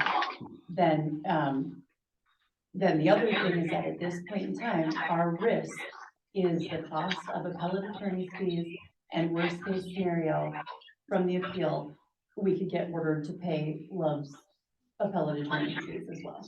Yeah. So, I mean, the risk compared to what numbers were being thrown around at one point earlier in this litigation, which were preposterous, and we advised the council, she can't order punitive damages in a contempt proceeding, it's an equitable proceeding, but there was this scare tactic, kind of this terror campaign to throw in the millions and what the actual risk is moving forward with appellate attorney's fees for the city and potentially worst case scenario for Lowe's. Okay, thank you. Well, in Mr. Clark's Can I ask scenario, you- they sued the city after the fact for damages. We would be, what's our, is it 2 million? Our damages liability insurance coverage, that would take it. What we're now covered under is just the 25 and that's unexpected. Okay, Jerry, did you have a question? Yeah. I did. This goes back a little further into the meeting. I'm trying to get Jerry Morgan on that. Go ahead, Jerry. Hey, just a question that goes back a little earlier. Supreme Court must be way cheaper than Circuit Court. I mean, we've paid over 100,000 in lawyer fees, and I believe I heard Ken say only 25 to appeal this. Do we get that in writing so it doesn't cost the city any more than 25,000? Not only put it in writing, look here for yourself. If I don't win, there's no collection. I'm just kidding. No, that's first one or two. Yes, that would be my guesstimate. Now, it depends on who does the main work on the appeal. And there's some variable factors. But remember, the total attorney's fees on this also include attending meetings where weren't part of this litigation. It was part of the issue, but not necessarily part of the litigation. But yes, and this litigation itself, the actual filing of court documents and drafting briefs and so forth, is not 100 and some thousand, but the entire history of the thing with my involvement, Attorney Trask and Attorney Abraham, does total that amount for a number of things other than just strictly litigation. So that's one thing to bear in mind. But even with that, bearing that in mind, the amount for what we've done so far, yes, is more than what an appeal typically is, because the briefing, the application, the elbow grease that it takes to go through the initial court's litigation, that's been done. And to a large extent. So that's why you'll find that the cost of appeal are usually substantially less than the actual amount of the litigation that was expended up to that. And this is over a course of 3 years, 4 years. It's not 1 year. It's not 100,000 for Right, 2022. yeah, But on that respect, I mean, I think I need to look for new attorneys because I haven't even gone to litigation yet. And I have done a year and a half, and I am already over $100,000. Jerry, did you have a comment? Well, I was just trying to clarify, the appeal that we have has to go to review first, right? Before it goes to the Supreme Court? No, if we, after the court files the order that we gave, it will, hasn't done it yet. We have 30 days in order to appeal, to determine whether we want to appeal that, and then we provide notice to the Supreme Court, the parties, and the lower court that we are choosing to appeal. South Dakota Supreme Court then will set the hearing, and they can do that in two ways. They can hear the case on briefs only, or they can have briefs and oral argument. I think on this one, the court would probably ask for oral argument as well. I would think. So they don't have to review it before it goes to the Supreme Court? No, they don't. They will, if you appeal to the South Dakota Supreme Court, it's one of the courts in the United States that will hear everything you send to it. You know, as an account. Some Supreme Courts will make a decision whether or not it's something they want to hear, because maybe it's been decided already and that kind of thing. The South Dakota Supreme Court will hear them, ultimately that you send it. And the odds of that actually being in our favor are. I'm not going there. Yeah. Statistically small. Yeah.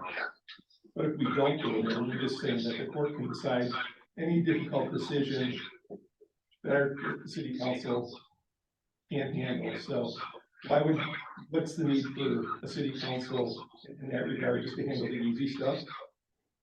I want to remind them, as an attorney, I was to advise of the legal issues, and then to have the party make the decision whether they want to. It's ultimately the city council decision. So I wouldn't, in trying to lay odds on it, not only is it very difficult, but probably is not appropriate, frankly, because there are things sometimes that are important to the litigants, other than, dare I say, just winning. In this case, there are some things in the record that are just flat wrong, and sometimes there's an importance, especially as a public body, to make a record, set the record straight. And I think, that's important to a lot of litigants. They want to be heard and call the BS of a lower court decision. I'm not saying this was, but it should at least make their point heard. So that sometimes is one thing. Again, economics is another. We've heard that tonight. Jim, you had a comment. Is this something that could be brought to the vote of the registered voters in Wall? Did somebody file a petition somehow? I don't think this is a referable item. It isn't. I think we're gonna have to look into that. We had talked about that at one point really early on. And I think we had decided maybe could be referred as the decision on the voting once it would come before the council. But now with it involving litigation, I think that would be a nuanced question. Did Kimball have any litigation stuff with their loves? Because I know they had a rough time getting, they didn't want loves either. I'm not aware. Okay, I have visited with the mayor and we do have documented information about what a difference it made to their sales tax. The mayor, Well, I'm not so and much this to do lawsuit, with the lawsuit at sales Kimball, tax. the lawsuit at the Kimball was between a property owner that sold his property sooner than he was, had indicated that he was supposed to. It was never a part of the city of Lowell, or the city of Kimball against Loves. It was actually, Diddy's. I think that's the name of that truck stop where all the locals go. And yeah, it's Diddy's truck stop. That landowner, because he thought he had an agreement that the land across the interstate could not be sold for X number of years because of a former contract. They never got into between Kimball and Loves. It was that, those two property owners. So. Kimball had nothing to do with that. No, I'm gonna go back to the other question, the permit, let's say the city council says, yeah, let's give them a building permit. I mean, it's pretty much a worthless building permit because they can't build a business on a property. Right? The criteria for granting a rezone and for a rezoning plat, which would be, is set forth in code, so, you can't just hometown somebody and be arbitrary, again, it goes back to the court saying, you know, whether or not a certain action is arbitrary. And in fact, literally, where a body abuses their discretion, it's the ordinances and state statutes that are supposed to prevent from that, make sure everybody's treated equally and given due process, whether you're an out-of-state corporation or a hometown business. So, it is not a foregone conclusion that, a plat could be granted, but it's probably likely. I venture to guess. Yes, Yeah, and so if they give you a building permit, what's gonna stop them from, okay, well, we're not having what's the say you're not able to do that? I mean, did it ever end? They would sue if they felt that their rights were being violated. Sure. Yeah, it kind of goes back to a comment about earlier that we can't show lots in a business development because we haven't built it, we're not done building it. Well, you can't really sell property to build a business on until you've gone through the process, right? So whoever sold the property should have gone through the process before they sold it, correct? To that point, the property, to my knowledge, has never been sold to them. So there are two plaintiffs in this case. One is called One Shot LLC and the other one is Loves. So One Shot being the landowner. And, I'm quite certain that Loves will not buy the land if they can't get the permit, so don't think of that. That hasn't happened yet, the sell land. Did the landowner take that land back out of too, then put it in the county only? You can do a petition to de-annex, a community does not, a municipality does not have to allow that. Necessarily. I love threatened that on record at one of the early hearings, that if you don't like it, we'll do the next day. So.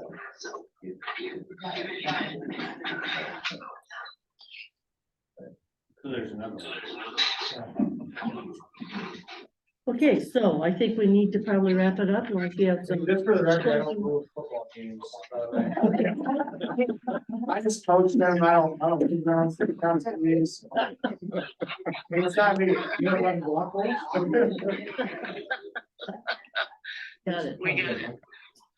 If you threw out, Rick and Mike, out of a vote, there are people that are actually represented out there, have no representation. And that's kind of scary. And Kelly, of course, specifically said Kelly has come. Yep. Sure, I can understand. But they're throwing something on us without being able to, and that's probably a lawsuit that we have. But Gordy, that ward does run on this side of Interstate two. But we didn't talk to. My background is in municipal law, and also now I'm dominated land developer, and so I understand the importance of growth, I think it's good, it's the right growth in the right spot. That's all I preface my whole comment with, and I was contacted by economic development, regarding this. And at first blush, I thought, yeah, that is great. Because of the obvious tax revenues that it'll bring to a community. But when I saw where it was at, I could see then, wow, there's really two sides to this story. So, Personally, I wouldn't want to even buy a lot if it ever got developed out there next to those. And that's something I think consider with, and the money you're putting into Echo Valley out there. How they're gonna know who's affected by this. And nobody's gonna be able to afford an affordable $340,000 home out there if they're working at Lemons. Good question. As a lawyer, have you thought about, talking to like the biggest landowner in town who has a gas station? We could do something different, so love to take care of there. Try to solve the situation that way. as a lawyer, it wouldn't be my purview to be able to do that. And that would be between the two private commercial entities. But it would seem to me that other acreage is probably a little better suited, given the fact that it's bigger. I don't know any of the details around it, but to me, when you look at that map, that was the one probably down on the road. But I think we're past that point right Yes, now, we are. right We are there, way as far past as that. dealing with what we've got in front of us right now. So But thank did you hear Gordy say if they take Mike and Rick off, what he said?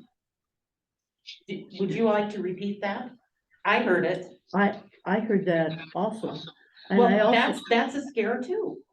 So we've got 50-50. We're damned if we do, we're damned if we don't. Do And we I drop mentioned- everything? I mentioned that there's 174 voters that Mike and Rick represent, and they live on both sides of the interstate. Okay, all right, so any more comments, Mr. Hague? Nothing wrong, and again, of course, any other discussion, we were fairly preliminary, probably more, but any other discussion regarding the pending litigation and whether to appeal or not, again, does not have to go to tonight because the order has not been filed, therefore a timeline is running.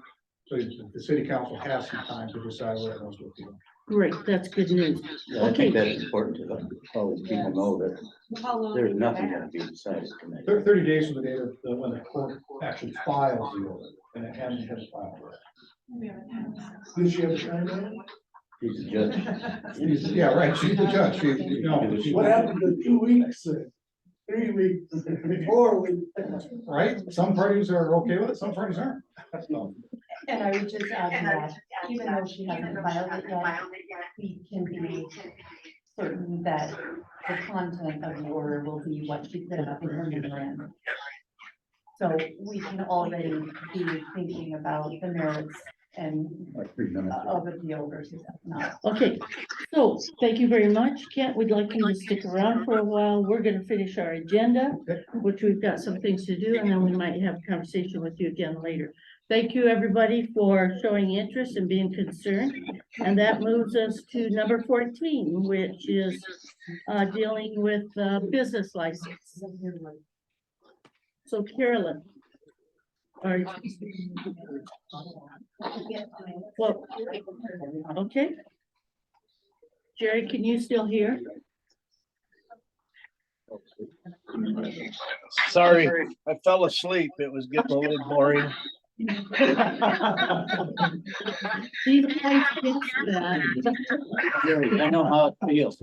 Yeah. Be on the other side. Did you hear Stan, Jerry? Yes, tell everybody that being Zoom is not fun. Yeah.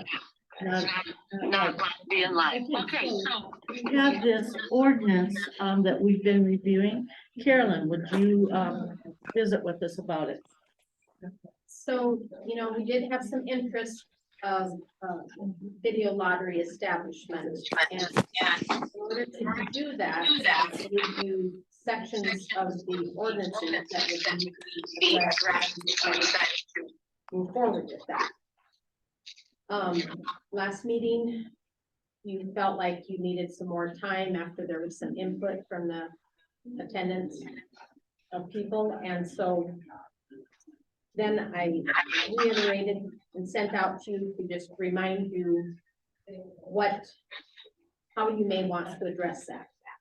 So if you move forward with the video lottery, they have to have an on-sale liquor license. So you would need to revise the issuance of a license section in the ordinance that would say that you do not limit video lottery, or you do not require video lottery to serve food if you chose to amend the ordinance to allow that.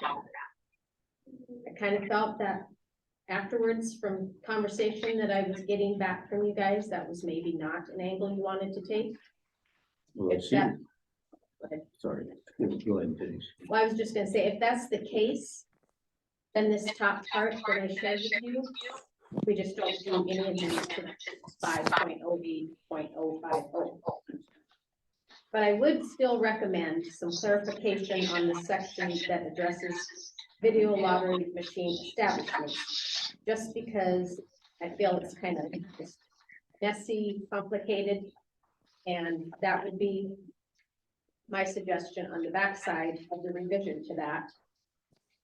It's basically saying the same, just a little clearer language for it. It does not really change how our ordinance already addresses it. It just does not put the between March 1st, 1994, December 31st, 2015, all that kind of stuff in there. It just seems complicated that way.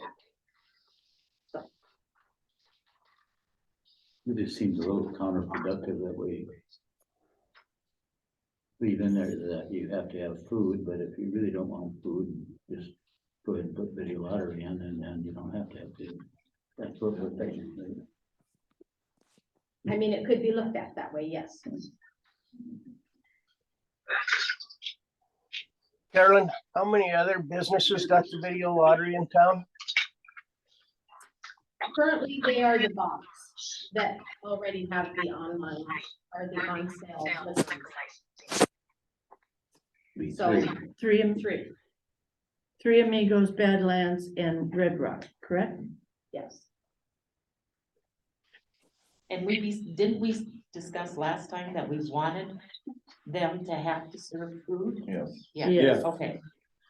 So if you don't change the issuance of the license portion, then nothing's saying that a business can't come and ask for this on sale license. They just will have to know that in order to have that on sale license and to have video lottery, because that's required, they would have to serve food. Perfect. Okay, so then what you do want to try to just clean up to make it easier to understand is what is the second portion of this, right? Yes, on the backside, it says it still references the South Dakota codified law that regulates video lottery. And that you have to have the 2 licenses for that. But it just takes out all that between March 1st, 1994, December 31st, 2015.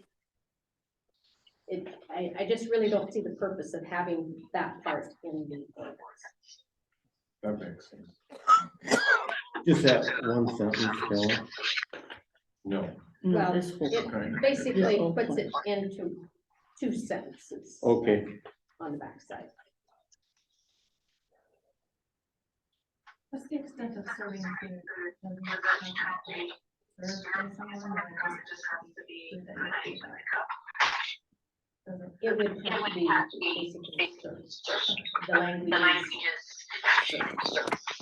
It's a pretty loose arrangement. Okay, so with that being said, what she's recommending and what I've heard you say then is you want to leave the first part, but accept the revision. Do I have a motion to that effect? That's why I didn't make that motion. Kelly has moved and Dan has seconded that we do not change 5.08.050. You know, I don't understand. So does that knock out the first one? No, we're gonna leave this just the way it is. The first one's good. First one's So good. what we're really saying is, you want a beer license and don't want to serve food, you can put in a video lottery place and not put up food. So, if we were to change it, if we were to make that change. right, which we were talking about. If we do no changing to that section of the ordinance, if they come in and ask for that license and you issue them that license, but they want a video lottery, they have to serve food in order to have that video lottery within their establishment. Okay, so then, Thank this, you. this part on this, on the second page We have Is- to vote on this, don't we? is what he's cleaned up. So we have had a motion and a second. Mary, I'm sorry, I'm sort of following this, but I'm not, I don't have the ordinance. So if somebody wants a video license, then they're gonna have to serve food. No, Yeah. Yes. no, Yeah. they can, well, if they want a video lottery license, And they can beer. have a video lottery license and a beer license and not serve food. No. They have to know. They They have to. have.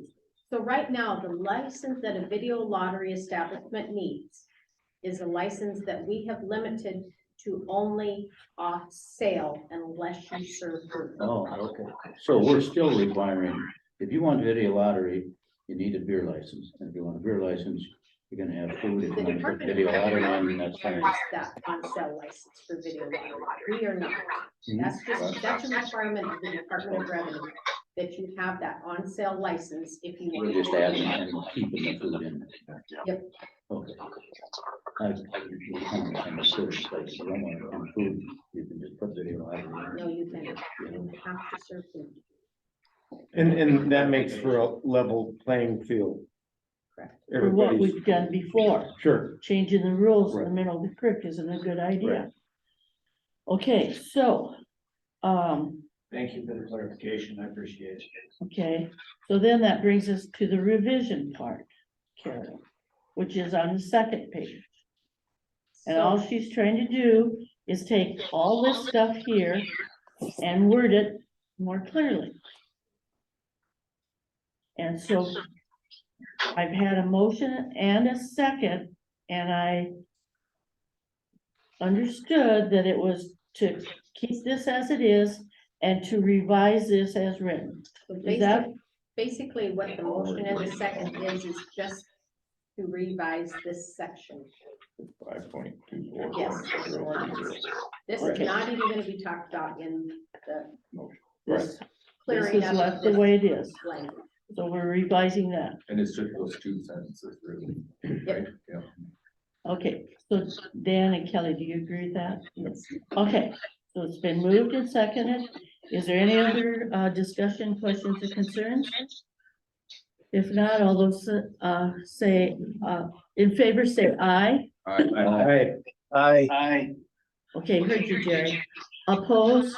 Yeah, no opposed. Okay, motion carries to approve 5.24.030.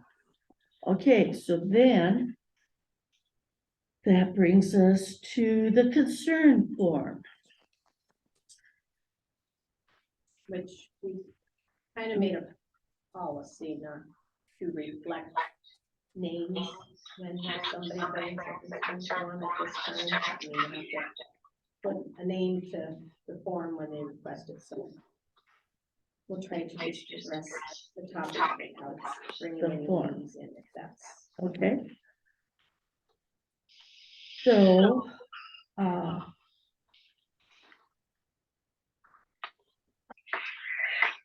first of all, Carolyn, is there an ordinance that actually addresses this at all?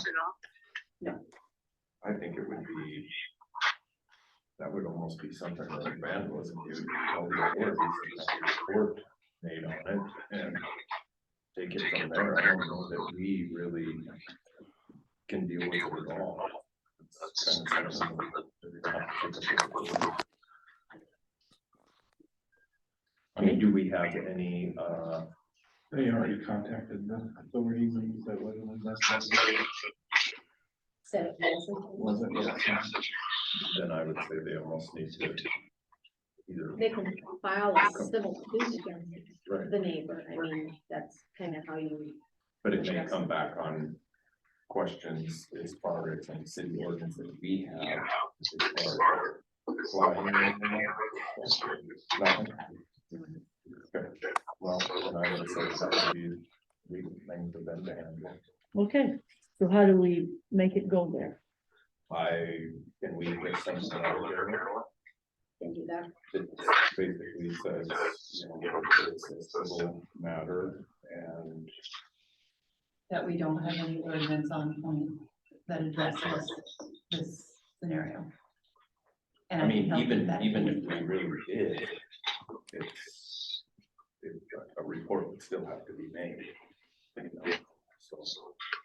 But you're correct that if there's no ordinance on the matter, ordinance can add to the criminal violation, which would be vandalism. And if law enforcement isn't even going to investigate and we don't have an ordinance on point, we have no remedy to offer.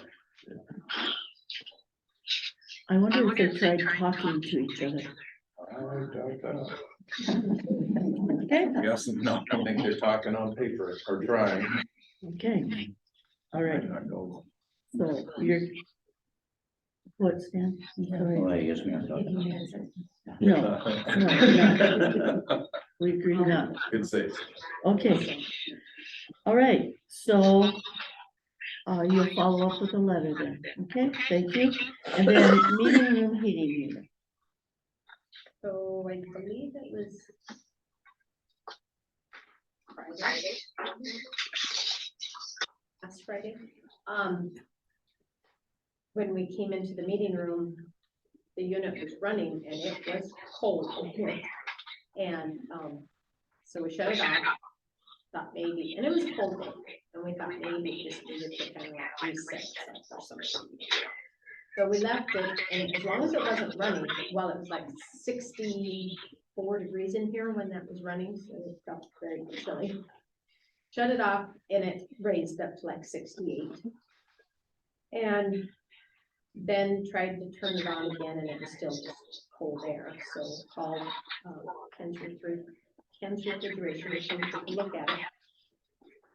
And they found out that the igniter was bad, which I believe that can be replaced, but the heat exchange, which I'm not a person on this, but is also bad, and those aren't things that can be replaced. So the unit, the whole unit would need to be replaced. So I said, well, my next option was to have them bring a price to see what a new unit. So that is that's the last of the original units from this building.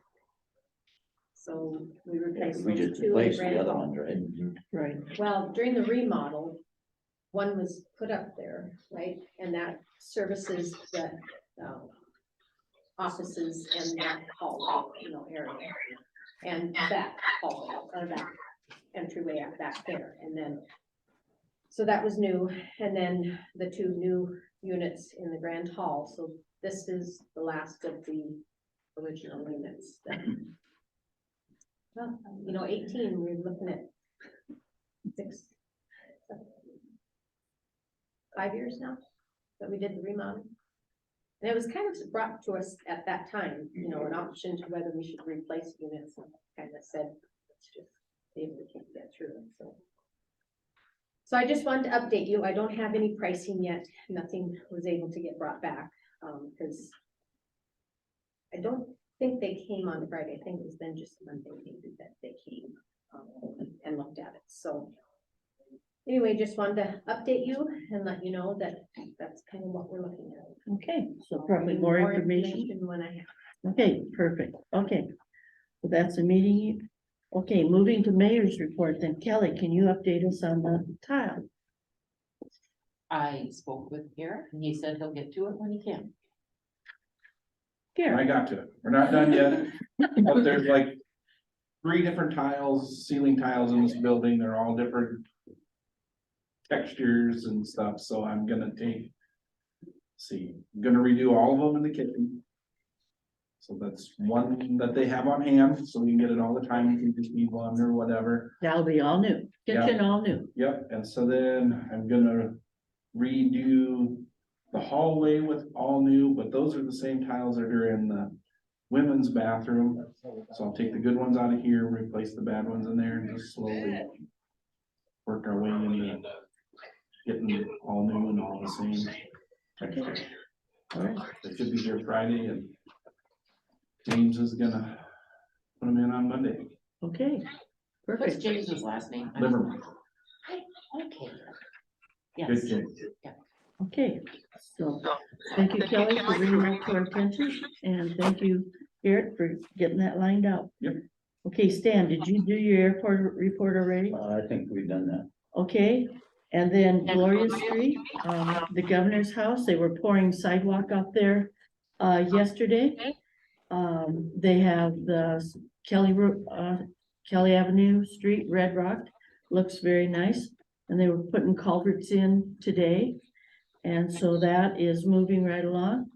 Across the street, they are already in preparation to put a new stick-built spec home. And so that'll be the next new house out there. So that's moving right along. So. Right, add to that too. Oh, yes, please. Trent called me today and wanted to know if we have any ordinance, against adding to their approach, so you know. A certain size approach, we put the ditch in out there, so those curves run, but they wanna fill it in more and put culvert in. So I said, I don't know. And that's something we can talk about later. You know, so instead of having a 16-foot approach, they want a 32-foot approach. Put a culvert in and fill in that whole ditch. Or not the whole ditch, but twice as much as they were going to before, so. Okay, so who's doing this? The lot owner? Yes, The lot owner is doing that. they want to do it, but. They want to do that. They're willing to pay for the additional culvert. Mhm. And we just have to know whether it's legal for them to do that. Well, I mean, it's just a decision, I mean, we spent all that money making the ditch and now we're just gonna fill it back in. But with culvert. So With the- culvert, The correct. water's gonna run through it. Yes, It's just gonna be, Yep. And we need to know if we have an ordinance against that or for that. yeah, they were just wondering if we oppose, I said we don't. And so they were just wondering if we oppose making it bigger. Garrett, I'm curious, could they just attach every 60-foot section? Yeah, Yeah, that's what they're gonna do. yeah, he was just wondering, because we spent all that money to make a ditch and now they're gonna fill it in, that's. But it's our. I mean, it's No additional city right away, it's no additional cost to us. But the water will still go through. Right. That's why we made a ditch, we put a culvert in it so water can go through and they're just gonna extend that culvert. Right, Anybody got a problem with that? Have we got any ordinance for that? Nobody has a problem? Will Longer culvert, slow the water down a little bit here. maybe so. It'll flow better though, I mean, it's something we're gonna be able to handle. And it's gonna flow through a culvert. Yeah, I don't. Oh, that's a thought too. The only thing that we're concerned with is we spent all that money to make a ditch and then we're gonna fill in more, that's the only concern. Okay. Garrett, quick question. How do they attach them? They put a collar on it? Yep. Okay. All right, so that's all I have, assistant. Oh, excuse me, Chris. I'm sorry, I'm curiosity question. Is the Gloria house already sold and is the spec home? Spec home is on the market, they're getting calls for it, Okay, and but the governor's home is sold, they have it nearly finished on the inside, and moving date will be soon. I find this curious because the people on Stone Drive, and I fully understand their concerns and sympathize with them. These people are buying houses that are even closer to the truck stop, so it hasn't affected the sale of these homes. I just curious, Not so far. Good observation. Okay, so Assistant Finance Officer. Good evening. So this is one of those things, don't shoot the messenger. Resolution 2216 was passed in November to increase water and sewer rates to become eligible for funding and to improve infrastructure. That's something the city council passed. So the first rate increase will be reflected on this January bill, which will be mailed out tomorrow. Wastewater rate for residential, 2,000 gallons of water usage increased from $32.50 to $40. And the commercial base water rate for 2,000 gallons increased from $44 to $51.50. We also have a new intern who joined me in my office. She's helping with economic development and assistant finance officer, Alexis Steffen. She's been a great help and she's fun to have in the office. And then to switch hats real quick, economic development board meeting is tomorrow for anyone who'd like to attend. Thank you. Tomorrow night, 6 p.m. Community Center Meeting Room. Would that be here? All right. We might still be here. Yeah, sorry about that. So any questions that we have on the water rate increase? We just refer all them to our new assistant. Yes, and her name is Callie. No, thank you.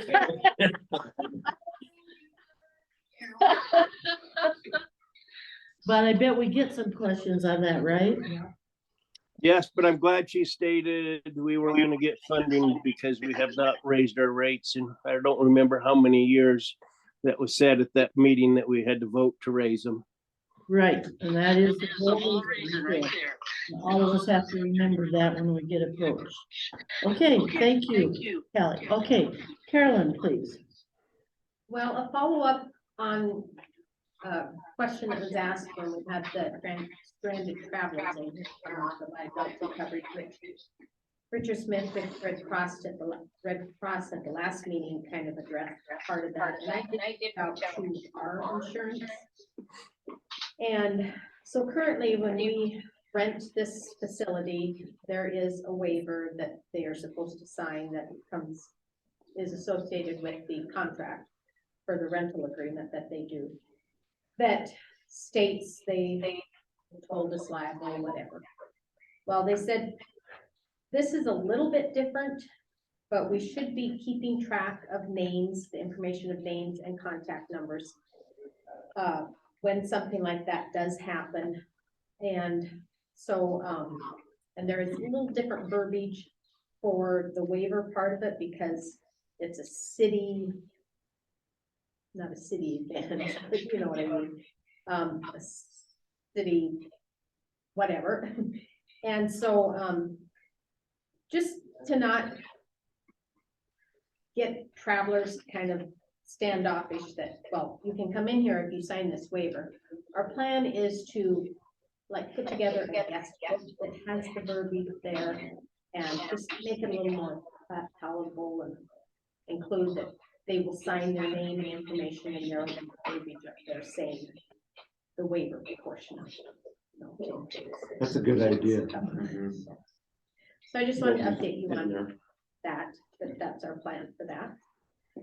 And then, just letting you know, I'm starting to work on the year end, which I know our year ended almost a month ago, but the month of January keeps me quite busy, just trying to finish up year end things to start the annual report process. And I'll be continuing that into next month as well. And then I wanted to just remind you, or if you haven't said it already, I will be out of the office next week from February 1st to the 3rd. Okay. All right. Any questions for her? All right. Public Works, Garrett. We're still moving snow. Hey, there's no way. You're moving ice. Yeah, well, yeah, no. No, we're still moving just a little bit, trying to keep stuff from getting too messy and muddy and, The library light broke during the storm. I met with Quincy, with France Electric, and we looked at it, and then I met with Kelly over there. And it's hard to explain, but there's the two lights on the outside. This one broke off and it broke the wire, so there isn't enough wire to, to fix anything. So we figured out that both wires go up into the attic. So we can disconnect the one light if we can't get the other one fixed. Or we can try and fix them both. In order to get to the other one, I think we're gonna have to probably take some of the wall out in the bathroom, and I think we have to take off some paneling and see what's behind there to try and fix it. So we're gonna try and get both lights back up. And then if not, they'll be just one, I guess. So, handled. Yeah, because it's all built into the rock. I mean, it's cemented in there, and it's kind of, it was all homemade. So Solar. there you go. So yeah, we were working on getting it fixed. Good job. We've got an electrician. Yes, That makes it safe. I don't have anything else. Okay. Any questions of Garrett? Okay, thank you so much. Is there any items for discussion? No action will be taken.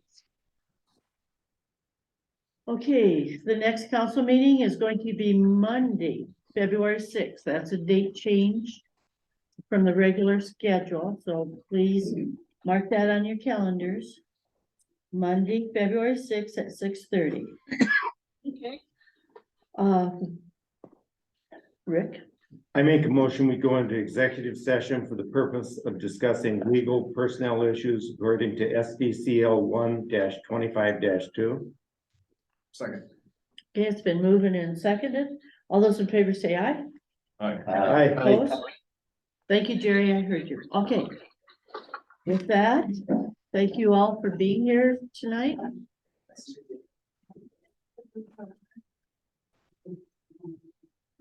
Thank you guys for all you do.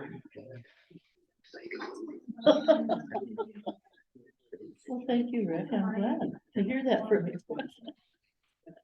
Have a good night, guys. Good night, Zach. Hey, Zach. Thank you. Keep up the good work.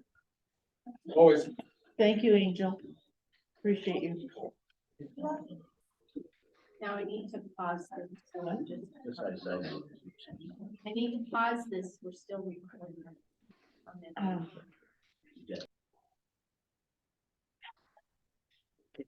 Okay, I will call us out of executive session and request motions for information about the legal conversation. I would like to make a motion to approve retaining an expert appellate attorney for up to $5,000 for review of litigation to date and a recommendation on how to proceed with the judge's decision. Is there a second? to that motion? Okay, so Rick has approved. Mike has seconded hire retaining Expert appellate. expert appellate. Any further discussion? Quick one, sorry. All those in favor say aye. Aye. Aye. Okay, I heard you, Jerry. Okay, motion carries. With that, with the ambulance discussion, do I have a motion? I make a motion that we pay advance the ambulance board 36,000 of their $50,000 budget immediately. Second. Okay, so Kelly moved and Jerry seconded that we advance the ambulance board 36,000 immediately. Any further discussion? All those in favor say aye. Aye. Aye. Gotcha. Motion carries. Any further discussion? Meeting's adjourned. There you go. That might be a record. That might be right.